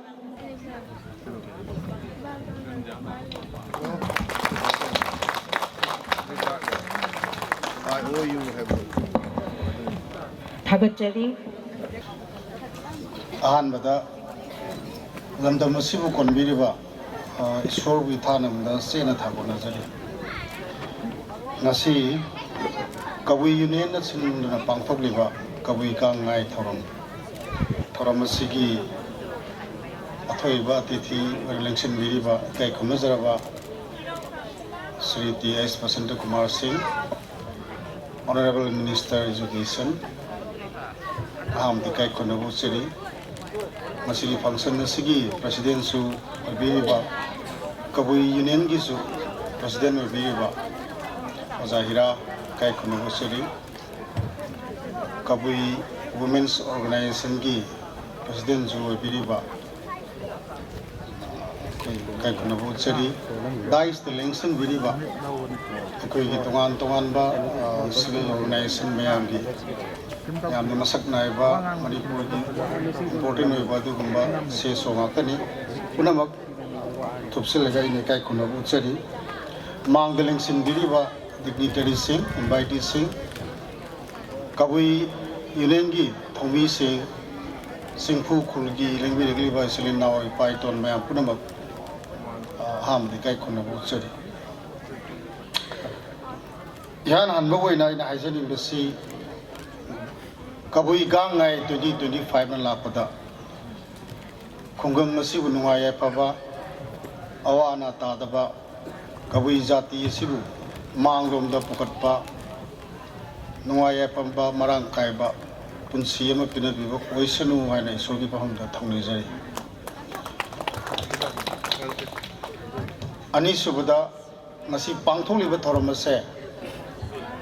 Department of Tourism Government of Manipur Government gi ayaba yauraga state level Gangai Festival Kabui Gangai Festival haidana government approved tawraba matungda financial assistance with rupees 5 lakh government approved tawraga adamaina pangthokpa adugumba thawram amani adana masi function असी अखोइना यामना value लेना मगुन लेना पांथोकपा थौरम अमा historically याम important होइबा पोतसिंग जे अखोइना खल्लगा मसी कमाइना value added addition पीगदगे हाइबसे अखोइ नैनबा मतम ओइरब्रा हाइसे आई ngasiगी मिफमदा अखोइ सी Wangjing थमजगे मथंगदा आइना थमजनिंगबा वाफम से tourism festival and fair kari the mari lai nei kari gino tourism department na festival fair and events in support to imam kari gino tourism the khwai de gi maru oi basi publicity ni campaign mi bu masak khangan ba Manipur दा कबुई को जाति में लई मसिकी जाति असे मागी unique होइबा करी करी ले होली फेयर गांग यामना सेंबा नेचुरल होइबा अदुगुंबा मैबा होगी पोसे पृथ्वी पुंबा मसिक खंगन मथौ ताई it require a very big media campaign अखोई मैतै गिसु अंड्रो फेयर अखोइना ताबदा वारीदा लारिकता अहलमना ताबदा अंड्रो गी मैसे मी यमसुंग लाई अनिगी समनरगी मतमदगी मै जी हौरगा लई मै जिदगी चुनरगा युमदोंग यंथोई अदुदगी मै जी ngasi babu leptana lay it's very historical sigi andro fair si mayam tabiramani best heritage village ministry of tourism government of india pumbagi different tourism categories mayam jida competition tawada manipur di lan irang tawbusina hospitality di yawu ngamdaba natural beauty di su yawu ngamdaba मोगी criteria पीरिबा ma'am जिंदो अमत्ता एना fulfil तौबा ngamdabadagi karida yaujigi hena khallaga ina heritage haibasidi lan tawrasu masidi kaidi masidi mang banai banati masidi anong sengbatrasu yai sigi pochida khallaga moina piriba data information query myam singse andro the base tawraga semaga thagatpani India Punamaki competition da one of the best heritage village fange Androse Minister of Tourism na New Delhi the program sinbada Androgi Clark Papuraga Kuimiam Salaga Honorable MLA Sir Sankumar Punasara Kuilominari. This is a success story. Why I'm mentioning about this story is that Kabuiju Tadi Kabui ngasi legiba magi uniqueness ase it is the right time to showcase in the international platform kari sangi dudi kari sangi akhuna thidokpa maga sangi akhuna data amadi si historical fact and a figure se puthokpa maga sangi manipur da kabui kun yamna lei mafam da aina di khangdre leng mang da leng sindiriba kabui gi pai ton mayam di soidana maki khangam mani kabui gi khwai gi liba khun karai de maiba karamba mafam da singhi ihana na manipur gi kabui gi khunda mai hogi ba mafam du kanano kadai no karino masim tang tung thidokpio once masi khangaba then we can prepare a very nice project. Yam phasaba unique oiba prithvi pumna khangbada yamne nungai gadaba kabui jati kisu tungda yamna proud oigadaba aduguma project ama khone semaga mafam du lai phamgumna khone semgat pe yai mayam gi khurumbam mayam gi punbam adu itadi swai sida group kharana gangai silik romene siling asai haibiriba mayam singse select bazu yai the origin ꯍꯧꯔꯛꯄꯤꯕ ꯄꯣꯠꯇꯣ ꯑꯩꯈꯣꯏꯅ ꯉꯁꯤ establish ꯇꯧꯕ ꯉꯝꯃꯒꯗꯤ ꯃꯗꯨꯅ ꯑꯣꯏꯍꯟꯕ ꯃꯇꯝꯗ ꯑꯌꯦꯠꯄ ꯀꯔꯤꯕ ꯃꯌꯥꯝꯁꯤꯡꯁꯦ ꯃꯥꯡꯉꯛꯀꯅꯤ ꯃꯊꯟꯗ ꯑꯗꯨꯅ ꯑꯩꯈꯣꯏ fact figure and data and information ꯃꯁꯤ ꯍꯥꯟꯅ ꯑꯩꯈꯣꯏ ꯐꯖꯅ ꯑꯩꯈꯣꯏ ꯁꯦꯝꯒꯠꯄ ꯁꯥꯒꯠꯄ ꯂꯩꯔꯕ ꯃꯇꯨꯡꯗ ꯃꯁꯤ ꯑꯩꯈꯣꯏ ꯂꯧꯈꯠꯄ ꯌꯥꯏ ꯃꯔꯤꯁꯨꯕ ꯋꯥꯐꯝꯗ ꯄꯣꯏꯟꯗ ꯑꯩꯅ ꯊꯝꯖꯅꯤꯡꯕꯁꯦ ꯃꯇꯝꯕꯨꯗꯤ ꯁꯥꯡꯉꯦ ꯉꯁꯤꯁꯦ ꯑꯗꯨꯕꯨ ꯈꯤꯇꯪ ꯅꯤꯡꯁꯤꯡꯉꯝꯒꯦ ꯑꯩꯅ ꯁꯨꯝ ꯄꯤꯁꯨ ꯄꯤꯉꯩꯗꯤ ꯇꯥꯔꯛꯄꯗ ꯏꯃꯣꯏꯅꯨ ꯏꯃꯥꯒꯤ ꯏꯃꯣꯏꯅꯨ ꯏꯕꯦꯟꯗꯧꯒꯤ ꯍꯧꯔꯛꯐꯝꯁꯤ ꯃꯩꯅꯤ ꯍꯥꯏ ꯋꯥꯛꯆꯤꯡꯒꯤ 12ꯅꯤ ꯄꯥꯟꯕ ꯑꯃꯗꯤ 16ꯅꯤ ꯄꯥꯟꯕ ꯅꯨꯃꯤꯠ ꯑꯅꯤꯁꯤ ꯃꯇꯝꯗꯨꯒꯤ ꯏꯅꯤꯡꯊꯧꯅ ꯌꯨꯝꯊꯣꯡ ꯑꯃꯠꯇꯗ ꯃꯩ ꯍꯧꯕ ꯌꯥꯔꯣꯏ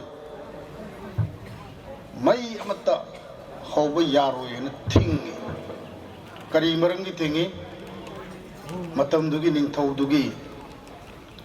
ꯁꯅꯥ ꯇꯝꯐꯥ ꯈꯨꯗꯣꯞꯁꯤ ꯃꯥꯡꯕ ꯑꯗꯨꯛꯀꯤ ꯃꯇꯤꯛ ꯃꯃꯜ ꯌꯥꯡꯕ ꯈꯨꯗꯣꯞꯁꯤ ꯃꯥꯡꯕꯗ ꯅꯤꯡꯊꯧꯗꯨꯅ ꯊꯥꯗꯣꯛꯑꯒ ꯊꯤꯕꯗ ꯐꯪꯈꯤꯗꯦ ꯍꯥꯏ ꯂꯩꯄꯥꯛꯁꯤ ꯁꯤꯟꯕ ꯊꯨꯡꯅ ꯊꯤꯕꯗ ꯂꯨꯈ꯭ꯔꯥꯕꯤ ꯃꯃꯥ ꯃꯆꯥꯗꯨꯒꯤ ꯌꯨꯝꯗꯨꯗ ꯑꯉꯥꯡ ꯃꯆꯥꯁꯤꯅ ꯄꯤꯛꯂꯤꯕ ꯑꯉꯥꯡꯁꯤꯅ ꯈꯪꯉꯛꯄꯅꯤ ꯍꯥꯏ ꯏꯃꯥ ꯑꯩꯈꯣꯏ ꯌꯨꯝ ꯃꯊꯛꯁꯤꯗ ꯁꯥꯏꯖꯤꯟꯁꯤꯗ ꯂꯪꯊ꯭ꯔꯤꯛ ꯂꯪꯕ ꯑꯃ ꯂꯩꯔꯦ ꯀꯔꯤꯅꯣꯅ ꯍꯥꯏꯕꯗꯒꯤ ꯁꯒꯥꯏ ꯇꯧꯔ ꯀꯥꯈꯠꯂꯒ ꯌꯦꯡꯕꯗ ꯃꯆꯥꯗꯨꯅ ꯏꯃꯥꯁꯤꯗꯤ ꯈꯨꯗꯣꯞꯅꯤ ꯂꯪꯊ꯭ꯔꯤꯛ ꯂꯪꯉꯤ ꯍꯥꯏ ꯄꯨꯊꯔꯛꯑꯣ ꯑꯩ ꯌꯦꯡꯒꯦ ꯍꯥꯏꯅ ꯍꯥꯏꯕꯗꯒꯤ ꯃꯃꯥꯅ ꯌꯦꯡꯕꯗ ꯏꯁ ꯁꯤꯗꯤ ꯏꯆꯝ ꯆꯝꯕ ꯈꯨꯗꯣꯞ ꯅꯠꯇꯦ ꯌꯥꯝꯅ ꯃꯇꯤꯛ ꯃꯒꯨꯟ ꯂꯩꯕ ꯈꯨꯗꯣꯞꯅꯤ ꯁꯤꯗꯤ ꯅꯤꯡꯊꯧꯗ ꯀꯠꯂꯨꯁꯤ ꯍꯥꯏꯗꯅ ꯃꯃꯥ ꯃꯆꯥꯁꯤꯅ ꯅꯤꯡꯊꯧꯗ ꯀꯠꯄ ꯂꯥꯛꯄꯗ ꯏꯅꯤꯡꯊꯧꯁꯤꯅ ꯍꯔꯥꯎꯕꯒꯤ ꯉꯝꯊꯣꯏ ꯂꯣꯏ ꯄꯟꯗꯣꯜ ꯂꯣꯝꯃꯦ ꯑꯁꯨꯛ ꯋꯥꯅ ꯃꯥꯡꯈ꯭ꯔꯕ ꯄꯣꯠ ꯃꯥꯒꯤ ꯁꯅꯥ ꯈꯨꯗꯣꯞ ꯍꯤ ꯍꯥꯏꯁꯤ ꯐꯪꯕꯗ ꯀꯔꯤ ꯄꯥꯝꯃꯤ ꯂꯩꯕꯥꯛ ꯇꯪꯈꯥꯏ ꯑꯃ ꯄꯤꯌꯨꯔꯥ ꯅꯪꯒꯤ ꯅꯆꯥꯅꯨꯄꯥꯁꯤ ꯅꯤꯡꯊꯧ ꯑꯣꯏꯍꯜꯂꯨꯔꯥ ꯅꯪꯅ ꯑꯄꯥꯝꯕ ꯑꯅꯤꯡꯕꯗꯣ ꯍꯥꯏꯔꯣ ꯅꯤꯡꯊꯧ ꯑꯩꯒꯤ ꯄꯨꯛꯅꯤꯡꯁꯤ ꯉꯁꯤ ꯄꯦꯜꯂꯦ ꯍꯥꯏꯕꯗ ꯃꯃꯥꯗꯨꯅ ꯑꯩꯗꯤ ꯀꯔꯤꯒꯨꯝꯕ ꯑꯃꯠꯇ ꯄꯥꯝꯖꯗꯦ ꯏꯅꯤꯡꯊꯧꯗꯨꯒꯤ ꯄꯣꯠ ꯑꯃ ꯂꯧꯒꯦ ꯁꯅꯥ ꯂꯧꯒꯦ ꯂꯝ ꯂꯧꯒꯦꯅ ꯑꯩꯒꯤ ꯈꯨꯗꯣꯜꯁꯦ ꯊꯤꯜꯂꯛꯄꯁꯨ ꯅꯠꯇꯦ ꯑꯩ ꯍꯟꯖꯔꯒꯦꯅ ꯍꯥꯏꯕꯗ ꯅꯤꯡꯊꯧꯁꯤꯅ ꯍꯟꯖꯟ ꯍꯟꯖꯟꯅ ꯈꯥꯝꯃꯒ ꯍꯪꯕꯗ ꯅꯨꯄꯤꯁꯤꯅ ꯍꯥꯏꯕꯅꯤ ꯅꯤꯕꯅꯤ ꯋꯥꯛꯆꯤꯡꯒꯤ 12ꯅꯤ ꯄꯥꯟꯕ ꯋꯥꯛꯆꯤꯡꯒꯤ 16ꯅꯤ ꯄꯥꯟꯕꯁꯦ ꯃꯩꯇꯩ ꯂꯩꯕꯥꯛꯁꯦ ꯄꯨꯝꯃꯝ ꯃꯃꯟꯕꯤꯌꯣ ꯃꯩ ꯍꯧꯕꯤꯒꯅꯣ ꯍꯥꯏꯗꯅ ꯅꯤꯡꯊꯧꯁꯤꯅ ꯅꯣꯛꯑꯒ ꯑꯣ ꯅꯪꯅ ꯅꯍꯥꯟꯒꯩ ꯄꯥꯝꯃꯤꯕꯗ ꯑꯗꯨ ꯑꯣꯏꯔꯦꯀꯣ ꯉꯁꯥꯏꯒꯤ ꯍꯥꯏꯕ ꯏꯔꯥꯏ ꯂꯥꯏꯕꯗꯨꯕꯨ ꯑꯣꯏꯅ ꯄꯨꯡ ꯊꯤꯜꯂꯒ ꯂꯥꯎꯊꯣꯛꯑꯦ ꯀꯅꯥꯒꯨꯝꯕ ꯑꯃꯒꯤ ꯏꯃꯨꯡꯗ ꯃꯩ ꯑꯃ ꯍꯧꯕ ꯌꯥꯔꯣꯏ ꯉꯁꯥꯏꯒꯤ ꯅꯨꯄꯤ ꯂꯨꯈ꯭ꯔꯥꯕꯤꯁꯦ ꯑꯆꯝꯕ ꯅꯠꯇꯦ ꯃꯥꯒꯤ ꯅꯨꯄꯥ ꯁꯤꯈꯤꯕꯗ ꯃꯥꯒꯤ ꯊꯃꯣꯏꯁꯦ ꯁꯣꯛꯈꯤꯗꯅ ꯃꯆꯥꯁꯤ ꯆꯥꯎꯅꯕ ꯌꯣꯜꯂꯛꯄꯗ ꯃꯥꯅ ꯏꯁꯣꯔꯁꯨ ꯅꯤꯡꯉꯒ ꯈꯣꯏꯔꯝꯕꯅꯤ ꯇꯥꯡ 12ꯒꯤ ꯑꯍꯤꯡ 16ꯒꯤ ꯂꯣꯟꯅꯕꯗ ꯃꯥꯒꯤ ꯌꯨꯝꯁꯤꯗ ꯃꯩ ꯍꯧꯒꯠꯄꯅꯤ ꯃꯥꯅ ꯏꯕꯦꯟꯗꯧ ꯏꯃꯣꯏꯅꯨꯁꯤꯅ ꯏꯪꯉꯦꯗ ꯋꯥꯛꯆꯤꯡꯒꯤ ꯀꯩꯅꯣꯁꯦ ꯑꯩ ꯉꯁꯤ ꯃꯩ ꯈꯤꯇꯪ ꯇꯤꯛꯄ ꯄꯥꯝꯃꯤꯗꯀꯣ ꯍꯥꯏꯅ ꯀꯗꯥꯏꯗ ꯃꯩ ꯍꯧꯒꯦ ꯍꯥꯏꯅ ꯈꯨꯟꯁꯤ ꯌꯦꯡꯉꯛꯄꯗ ꯃꯩꯈꯨ ꯀꯥꯕ ꯎꯕꯗꯨꯗ ꯏꯕꯦꯟꯗꯧꯁꯤ ꯑꯗꯨꯗ ꯆꯪꯉꯒ ꯃꯇꯥ ꯁꯥꯔꯒ ꯆꯪꯉꯛꯄꯅꯦ ꯌꯨꯝꯒꯤ ꯂꯨꯈ꯭ꯔꯥꯕꯤꯗꯨꯅ ꯍꯥꯏ ꯑꯁ ꯑꯩꯅ ꯅꯤꯡꯕ ꯊꯨꯡꯉꯦ ꯂꯥꯛꯑꯦꯗꯅ ꯁꯤꯗꯤꯅ ꯑꯗꯨꯗꯒꯤ ꯃꯇꯥꯗꯨꯗ ꯋꯥꯁꯛꯍꯜꯂꯦ ꯑꯩꯒꯤ ꯏꯆꯥꯁꯦ ꯑꯩ ꯃꯄꯥꯟ ꯊꯣꯛꯒꯦ ꯏꯇꯥ ꯅꯪ ꯃꯩ ꯌꯥꯏꯌꯨ ꯅꯪꯅ ꯍꯦꯛ ꯄꯦꯟꯗ꯭ꯔꯤꯒꯩ ꯌꯥꯏꯌꯨ ꯅꯌꯨꯝꯃꯛꯅꯤ ꯈꯜꯂꯣ ꯅꯪ ꯑꯩꯒꯤ ꯏꯆꯥꯁꯦ ꯑꯩ ꯂꯥꯛꯇ꯭ꯔꯤ ꯐꯥꯎꯕ ꯁꯦꯟꯅꯕꯤꯔꯝꯃꯣ ꯑꯩ ꯃꯄꯥꯟ ꯑꯃꯨꯛꯇꯪ ꯊꯣꯛꯎꯒꯦ ꯍꯥꯏꯔꯒ ꯅꯨꯄꯤꯁꯤ ꯊꯣꯛꯈ꯭ꯔꯒ ꯁꯨꯏꯁꯥꯏꯠ ꯇꯧꯋꯦ ꯃꯊꯟꯇ ꯁꯤꯖꯩ ꯃꯥꯒꯤ ꯅꯨꯄꯥ ꯁꯤꯕꯗꯨꯒꯤ ꯈꯣꯡꯒꯨꯜꯗ ꯃꯥ ꯇꯤꯟꯈꯤ ꯅꯨꯄꯤꯁꯤꯅ ꯂꯥꯏꯔꯦꯝꯕꯤꯅꯤꯅ ꯃꯥꯅ ꯊꯣꯛꯑ ꯌꯦꯡꯕꯗ ꯐꯪꯗ꯭ꯔꯦ ꯃꯥꯅ ꯍꯤꯔꯤ ꯀꯣꯜꯂꯒ ꯌꯦꯡꯕꯗ ꯍꯥꯏꯁ ꯏꯇꯥꯁꯤꯗꯤ ꯁꯤꯈ꯭ꯔꯦꯅ ꯁꯤꯒꯤ ꯅꯨꯄꯤꯁꯤꯅꯤ ꯃꯌꯥꯝꯅ ꯉꯁꯤ ꯏꯕꯦꯟꯗꯧ ꯏꯃꯣꯏꯅꯨ ꯍꯥꯏꯗꯅ ꯃꯌꯥꯝꯅ ꯂꯥꯠꯅꯔꯤꯕꯁꯦ ꯑꯩꯅ ꯉꯁꯤ ꯍꯧꯗꯣꯛꯆꯔꯤꯕꯒꯤ ꯃꯔꯝꯁꯦ ꯑꯩ ꯌꯥꯝꯅ ꯍꯤꯁꯇꯣꯔꯤꯌꯟꯗꯤ ꯅꯠꯇꯦ ꯉꯁꯤ ꯇꯤꯟꯕꯤꯔꯤꯕ ꯁꯤꯁꯨ ꯑꯣꯔꯒꯅꯥꯏꯖꯦꯁꯟ ꯀꯕꯨꯏꯒꯤ ꯔꯤꯁꯔꯁ ꯇꯧꯕꯤꯔꯤꯕ ꯃꯌꯥꯝ ꯑꯃ ꯂꯩꯕꯤꯔꯤ aina sum khanbada ngasi sina kabugi gan ngai oiragadi ngarang sina imoinu oiragadi ani gi marak sida there is very close relationship amakak leram gadra hai gi potse ai wakal the power adu ngasi gi mention meri ba research scholar mayam seso mayam masi thidok piraga sizu fact and establish the Uganda Maitei community and Kabui community Hanadagi already strong level of potse he na masak mayak naiba establish with Badum fake ama wegani haina in a kale yam sang gavzagre nasi lengsan bidi mangda lengsan bidi mayam punamona war visuana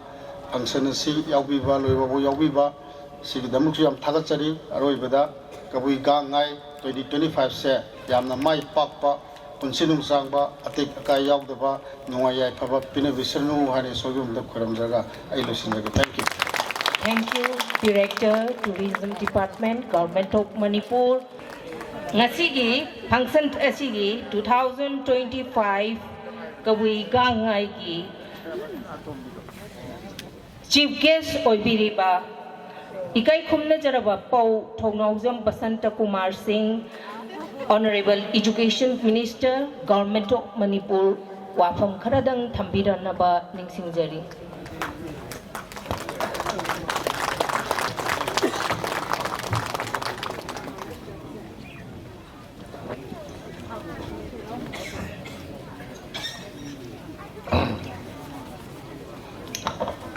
Ahan mamaktada Landam Nasil Konbir Besurwaina Kok Nonan Krimjari Matangda Ngasigi State Level Kabui Gangai 2025 Celebration Committee na Sinbiriba Daista Deng Sinbiriba Dignitary Singh Ahan Rodaming Wina Panjarabda Aigiyamba Dr. K. Hira Kabui, Function President, President Kabui Union, Manipur, Kaikom Nabuchari, Yambabu, Matangda, Auzikta, Yam Pazana, Marik Chomna, Pegi. Historically, Karmain Tawdana, Pegi, Kabui and Meitei's relationship say with historical and mythological narration. The Wikiba, Adagumba Director Tourism Department, Government of Manipur, Shri W. Ibol Singh, Kaikhonabuchari, special guest. Aduga, Aina Hygienic thing as I give and Bigiba 5 lakhs to Kratuna sanction to Biro. Some worries have the some higher make a hand of Pazana Simbayavni, Aina, funds the release of the record my hand of Pazan funds to honor release of you have a Matangudi. Thank you. Taurani the Taur Matanda guests of honor when Langshan Biriba Sri Thaimai Manishna Kabui Kunpu Chingpu Kabui village Aduga Hosi Mangda Wangang Bikiba Igiyamba Sapamcha Jadumani President Federation of Haumi K Gangumai Gang Mumai Kabui I cannot be part of Ming when a Panzerage designation the Yauzer Roy, Matam Jikitang, tension of I function Namasu, Sonda Labana Maramoraga, and tension Jage, Sri Waike Dhiren Singh, Perusum Nandodi Laktramale, Aduga Sri Bishe, Sri Maishnam, Shivadatta Luang, Puiruna, Paumai Kabui, Moirang Them Somorjit. KSS Somendro, Moirang Them Rakesh, Sri Irom Lalit Kumar Singh, Laishombam Gopal, M. Hopu Kom, Thokchom Netaji, you know, Nambol Kendragini, Masi and Dynamic Pevagi, you know, Aduga, Golmait Jiten, Shupur District, Aduga Sri Joy Chandra Kondhojam, you know, Jit, Mangaling Piriba, Aduga. Loinana, Mangaling Biriba, Ahalaman Singh, Imai Bel Singh, Lai Guru, Punapuaina, Kaikum the Butcheri, Kurumjari, Chilnau Singh, Chelichi Singh, so any Kaikum the Butcheri. Aina Nasi Kabui gangai state level function se with the organizers inga laga I discuss taw matam da aina request sama tawji bani masi yaragadi akoi gi lairiba hujiki laiba ki issues irang sina maram waraga koi khara restrict tawraga yamna celebratory mood na tawa just cultural oiba ethnic oiba dugumba identity preserve tawge dugumba function ama ohensi haidana aina request tawjabani adu yam phajana kegi sinbiramba aduga dignitaries mayamsu yamna knowledgeable oiba adugumba laiba ki tamakta kathoba adugumba aigi brothers sing sisters mayam punong su yaubiri expert mayam su yaubiri aduna ngasigi function sida aikoigi yamna gangai gi maram dasu hena khangba aduga laiba ki shu gi maram dasu yamna wana hona jar ko mayam yaubiri aduga discuss tawna kotna aikoigi any forum mayam dasu tawbiri bani na ngasi adonda I yamna hena chacharo aigi aigi kendra su ibani na aikoigi khullasigi adugumba development aduga aigi lairiba department paijariba aduga as a cabinet minister aisu collective responsibility do laivanina aisu adugi matang so hafet leba kisu kinang ai thamjage government side ki views hai batare ahan boina ina haijening madi pigi state ki ujik lairiba issue sida yamna hena detail do ina haijedragasu mayamna su hena khangbire hojik se tough times yamna awaba matam so many people relief camp leitana aduga hojik leiriba phibam si nungai ba phibam dinati aisi mayamna hena khangbire adubu government side tagi thokre May 3 2023 da khamhaudana thokiba adugumba amani khara akoi kaino leirasu rally ma chakkadori harsu thodukti thokre awana mayam nangre leikida mi mayam yaure yam nuaiti tumba yadi hojik su tumba yadi khalli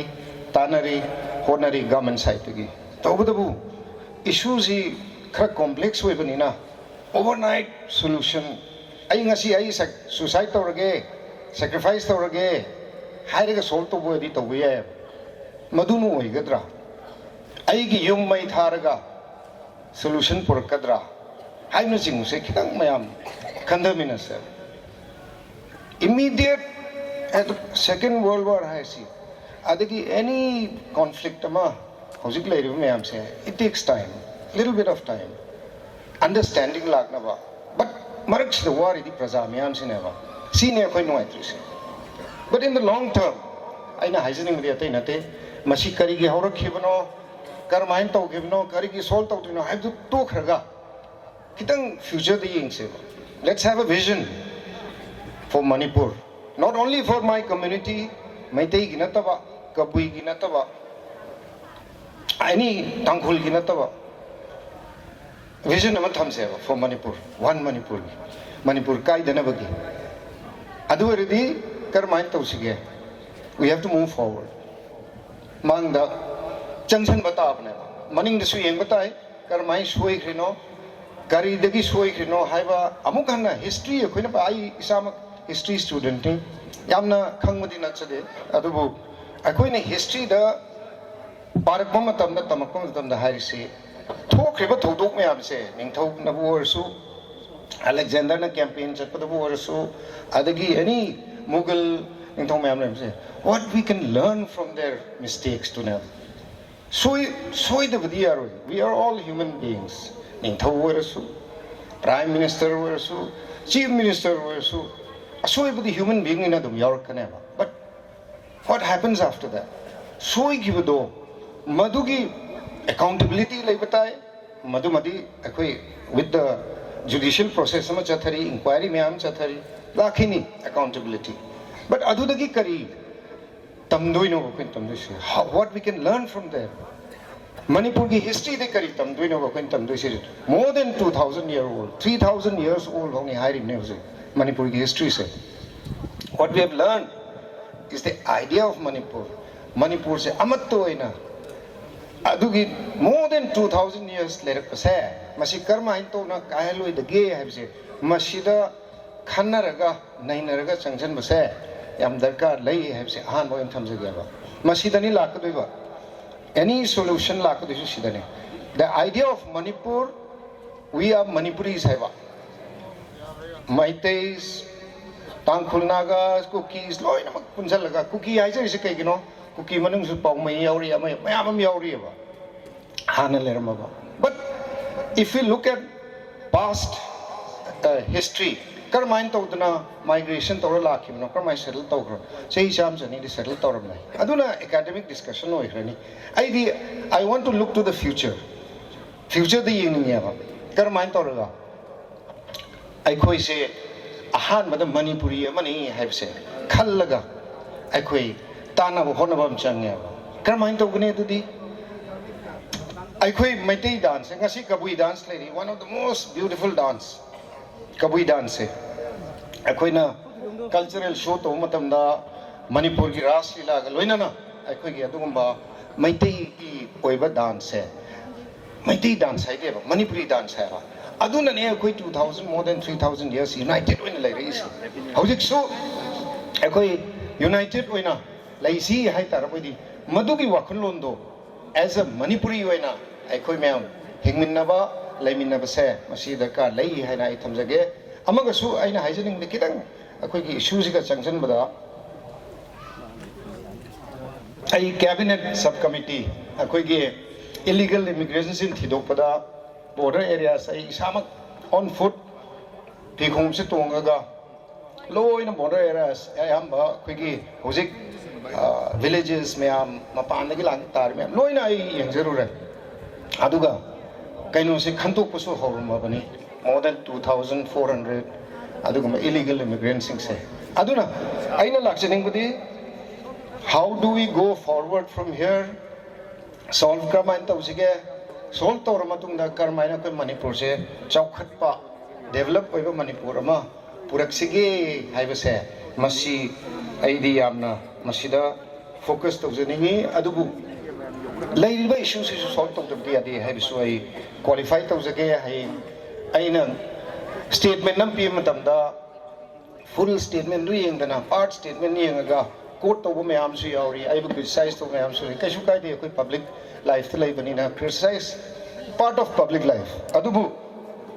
entire just aina haijariba issues mayam si yengaga comment tawbiradi fadoba lo khangiga khangdega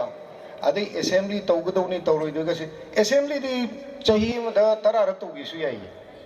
minimum mani rak taw haibane ba constitution na haibase maduda nei na gadawda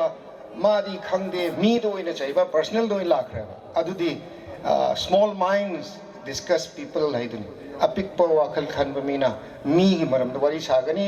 great minds discuss ideas wakal chaun khan ba mina idea gi maram da idea of Manipur gi maram da adugi maram da khanagani haibna ai haijabani aduga aina lakchening mudi hujik Kabui gi ngasi lairiba akoi gi as a tribe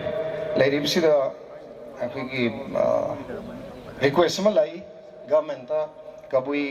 tribe language se akoi Manipur state ki tribal language channabagi adu aina mayam da haijening mudi ngasi yam kupna akoi government na examine tawjari from the legal side law side tagi ate side implications mayam kari laige haibado aduga Manipur government gi oina di kuigi approved rule lamta laite ba kuigi recognition of tribal languages se as per the records kuigi Directorate of Language Planning and Implementation haiba malai maduda akoi yam kanna examine tawri aduga sida criteria khra dilai akoi karmain tawdana tribal language se recognize tawdage haiba se ahamba criteria na 10,000 population ni mathak to already recognize tawbagi adugumagi kaino do criteria mani aduga ani subana akoi gi supplementary reading akoi paana ba like kumase kra lairadi ꯑꯗꯨꯒꯨꯝꯕ ꯍꯥꯏꯔꯤꯕ ꯅ꯭ꯌꯨꯁꯄꯦꯄꯔꯁ ꯃꯌꯥꯝ ꯑꯗꯨꯒꯤ ꯑꯦꯕꯤꯗꯦꯟꯁ ꯃꯌꯥꯝꯗꯨꯁꯨ ꯈꯣꯝꯖꯤꯟ ꯇꯥꯁꯟꯕ ꯑꯃ ꯆꯪꯉꯤ ꯑꯗꯨꯅ ꯑꯩꯈꯣꯏꯒꯤ ꯉꯁꯤ ꯑꯦꯀꯥꯗꯦꯃꯤꯛꯁ ꯀꯕꯨꯏ ꯑꯩꯈꯣꯏꯒꯤ ꯀꯝꯃ꯭ꯌꯨꯅꯤꯇꯤꯒꯤ ꯂꯩꯔꯤꯕ ꯑꯦꯛꯁꯄꯔꯠ ꯃꯌꯥꯝꯅ ꯃꯁꯤꯒꯤ ꯍꯥꯏꯔꯤꯕꯁꯤꯡꯁꯦ ꯑꯩꯈꯣꯏꯒ ꯑꯃꯨꯛ ꯍꯟꯅ ꯃꯤꯇꯤꯡ ꯇꯧꯔꯒ ꯃꯦꯇꯤꯔꯤꯌꯦꯜ ꯃꯌꯥꯝꯁꯦ ꯑꯦꯕꯥꯏꯂꯦꯕꯜ ꯑꯣꯏꯍꯜꯂꯒ ꯑꯗꯨꯒꯨꯝꯕ ꯑꯩꯈꯣꯏ ꯌꯥꯔꯒꯗꯤ ꯑꯊꯨꯕ ꯃꯇꯝꯗ kabui language su koi tribal language ama recognize tawna bagi koi kanna hona jage government side ge haina mayam na thamjari adagi amana ngasi gi kabui gangai se han boina ma ko ngasi gi sana state level gi sa sida nate han bai di village wise to bose aduna village ta chalaga sigi gangai se celebrate togani haidana koi gi sida sida yauri se objective se masi yamna phayena I khanjai aduna masisu I appreciate tawjari aduga loina na koi gi kabui gi gangai gi history culture gi significance mayam ama ngasai mangda ngangbi gi ba mayam su phajana marik chungna thambi gre aduna ai gi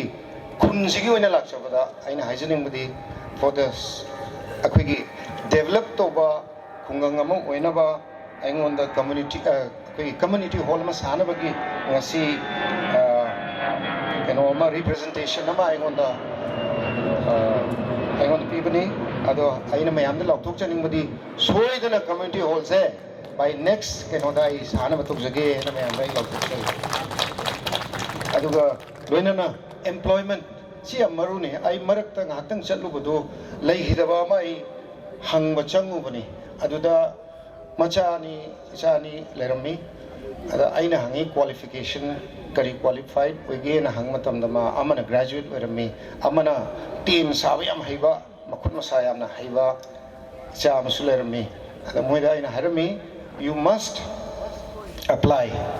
government job thorpa matam da akhoi kabui gi ichilinau sing se icha sing se khara application pisan ba tana ba khra wat leba masi aina hajening gudi khara angang sing da haira kana maibel sing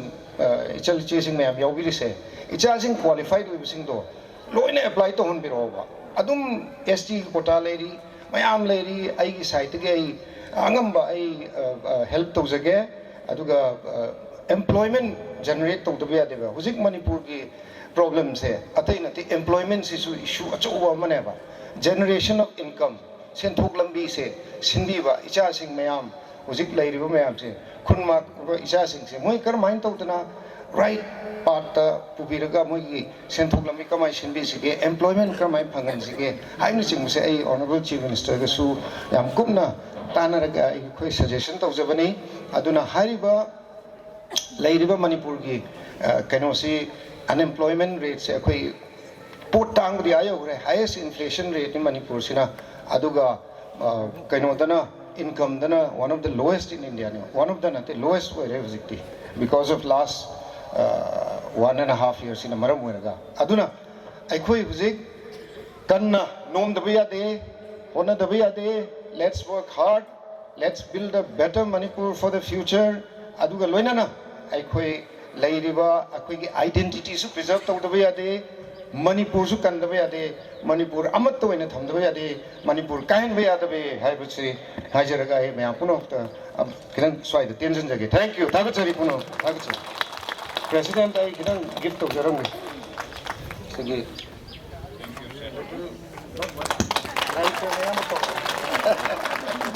tagachari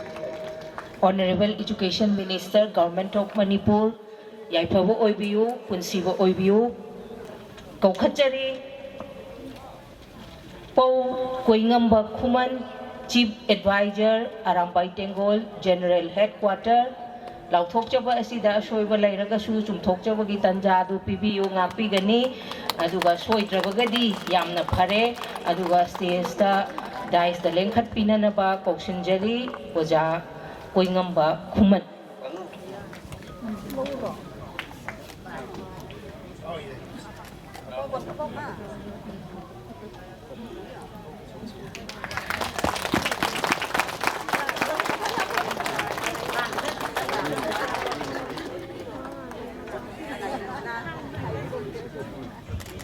Matang asi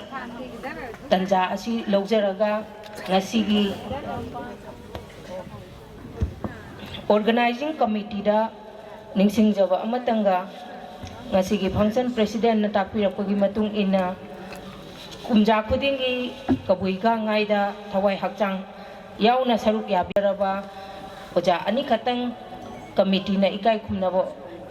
utpinaba ningsingjari panjarabada hangatna oja Kumar Chand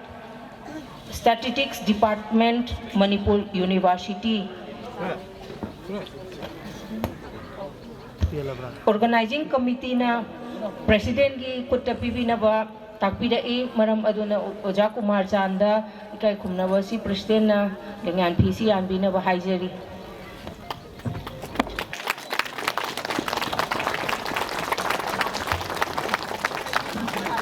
hagatjari nungsijaraba oja Kumar Chand mathang asina aikhogi media cell singi manungda yamna kanba thodang lobiriba kabui singi su yaifana bohotna biriba ikai khumna jaraba pau Jit Ningomba chief editor Elite TV yambosu daisang hakang lengkhat piduna ngasigi function president na ikai khumna bo utjaba si yabiyu haina ningsingjari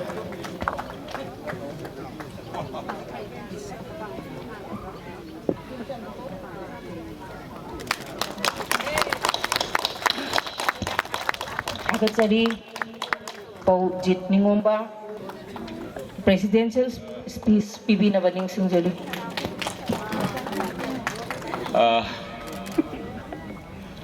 Ekomiki bu sembi ba ining thau ishorbu ahan mamang ter thagachari kai ganai ke koi bu nungsi chanana mi ama oina pokpi bagi jamakta aikogi loigada punchi mana khangi adune punchi nungchama himinna ba haibigi hokalonda ishor mahapo kullonna ai krumjeri ahan mamutra yam tengtana haibadai kogi chief guest oiriba honorable education minister Ming oina haibada ai hajaroi yam nai koi angang oringeda aurang minamani sahi yangkai muk kaina khiba wari ni khangna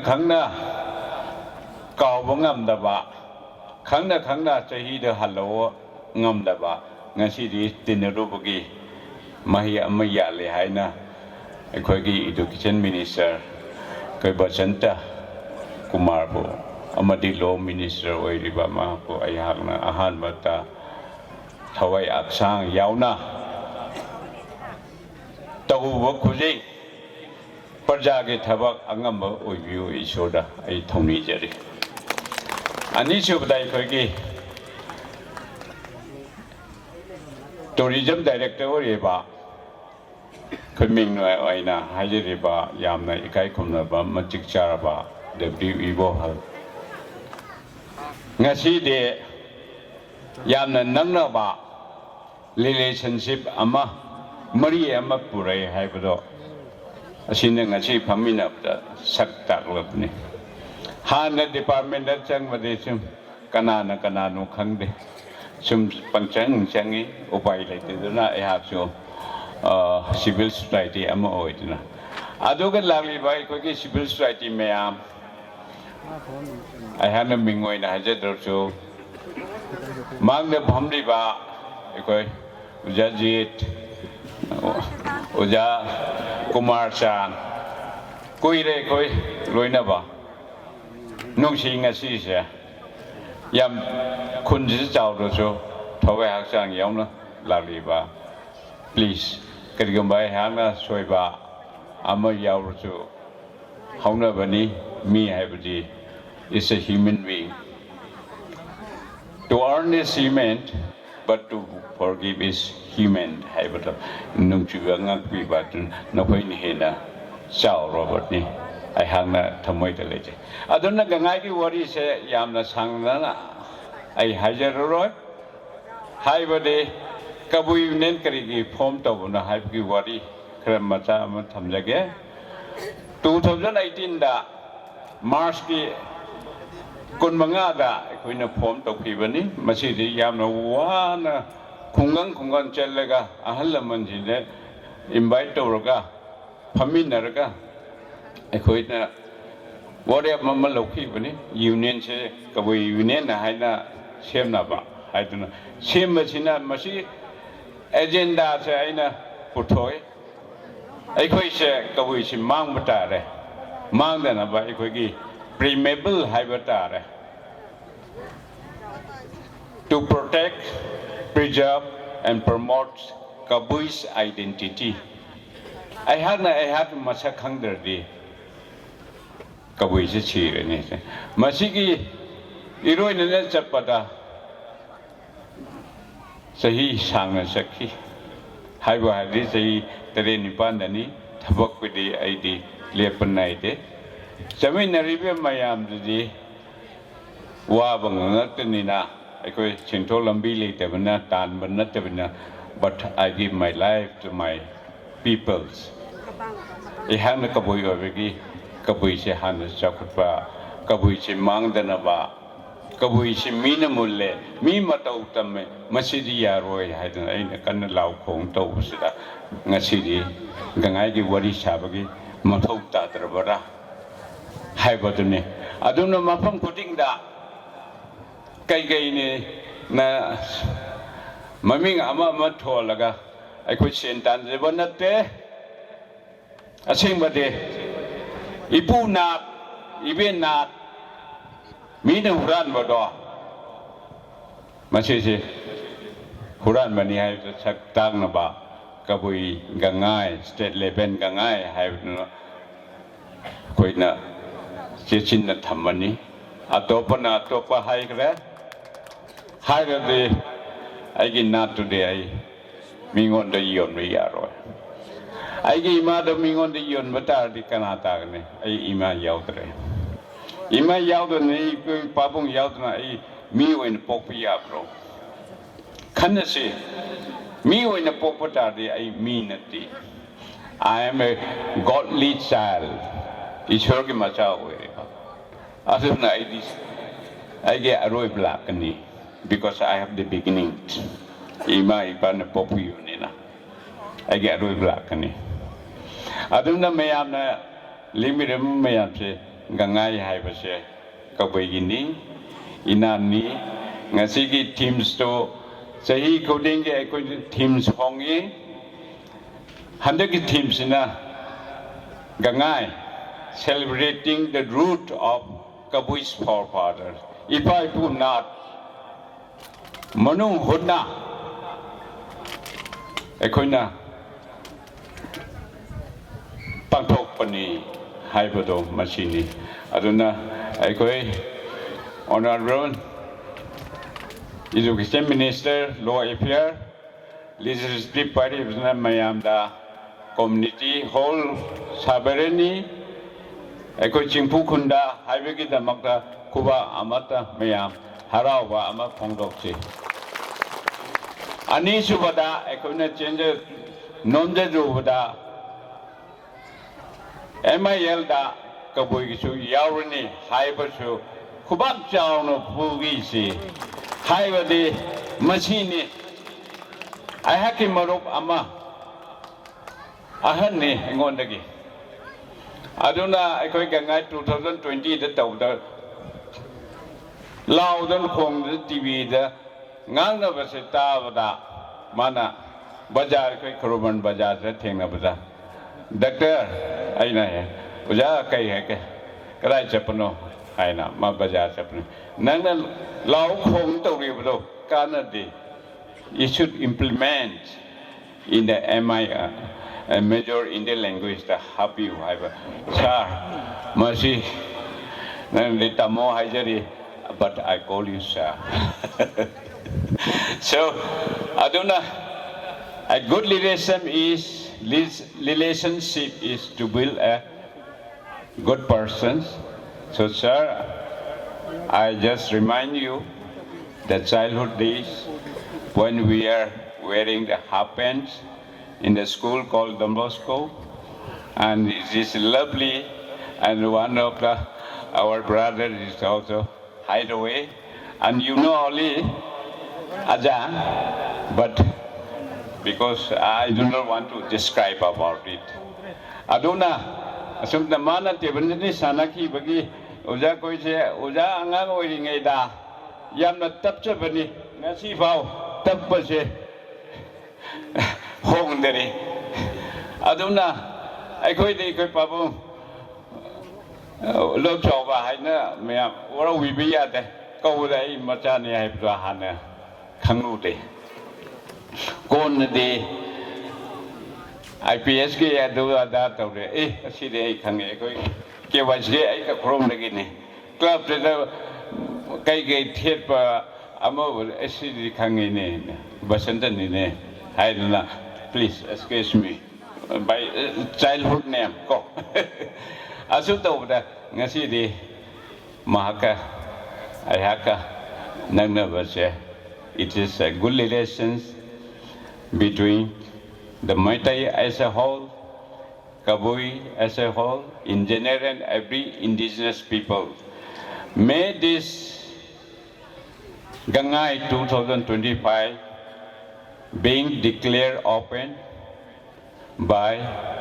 Honorable Education Ministers and Law and Legislative Assembly Department bring the peace and the integrity and no any separation of the geographic called our motherland, Manipur. Thank you. Thagachari Ningthi Jarba Presidential Speech Pibiramba Kaikumna Jaraba Oja Dr. K. Hira Kabui ai ge wana di kabui lon to thagadu ai hajarage aha no makta da kunji bu kon bidi ba kai pi bambo kai ba bambo kani mayai ko mai gai mi hu ko dong karim na mai gai mi hau krim ba mai kaman gai ka mai man sai goi te lei me ko dan tho lu ko matana pang ko ba mai puya chai Pua po, chana puna kata na tadi, Brian tunggu kum na tena, kam leng mikau,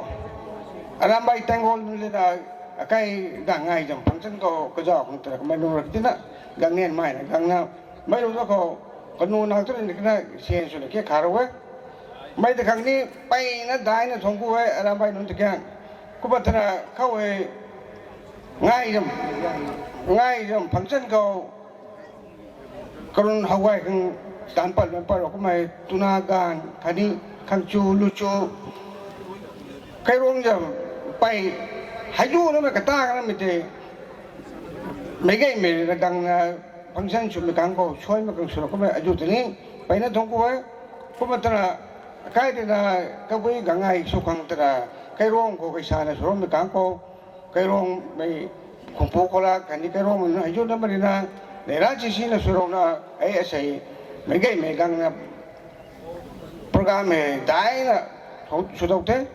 kumatra kamle me kau megay merina kahau reng mai sabitu cover time TV time mai ko megay mi jam ayu ni mai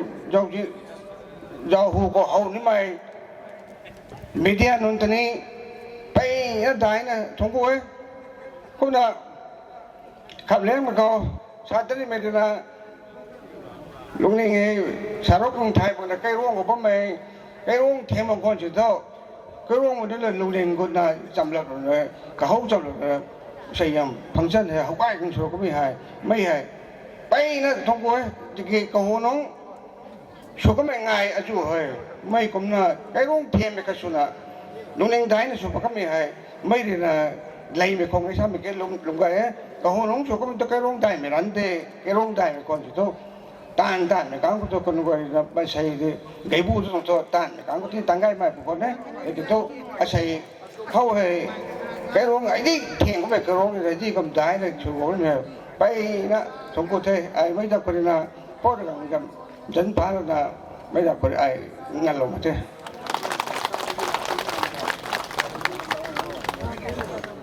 ใช่กางไงใช่ไม่หายก็บุยไม่นู้นเลยนะใช่กางไงจำปังทอกบ้าไม่หายจิงปูก็บ้าไม่จิงปูลำก็กางไงใช่ไม่หายใช่ปังทอกก็ตรงนี้ก็บุยใช่ไม่จัดเลยนะกางไงใช่ไม่ไล่ก็ปุ๊บเป่าหักเขาลาเร่ไม่เร่ลุงครูไม่กันเขากางไงใช่ไม่หายกุ้มหนังกังเต็มเท่ไม่ง่ายให้ง่ายนะใช่ให้กระบ้ามปุ่มตันนะดูทั่วตันนะก็บุยไม่นู้นเลยนะก็บุยอยู่เน้นมณีปูรีนะใช้ปังทวงนะชัวไม่ตานเขาไม่ไปนริกังนะชัวเราบ่ไม่ไหนราเทนุงไอเทกระบุยไม่จำกังไงใช่ไม่หายอดอกไปนุ่งชินะไม่เห็นมาหนุ่มมาแกกระบุยไม่กังไงใช่ไม่หายอาใกล้จัดจำชุนะไม่ด้วยนะไทยบ่ไม่กันดีไม่ขอกระบุยไงใช่ไม่หายกังไงเทใช่ไม่หายไงปะเนี่ยเทกุ้มนะไม่เห็นไม่ไปนะไหนรานะดิจ่าเราไม่ไปนะไหนรานะไงเราสู่ไม่หนุ่มไม่มากนะไม่ไปนะครั้งลากังก็หอยในนะใช่ไม่ไปนะก็นะงายจำโคใช่ไม่ชาโรงนี้แท้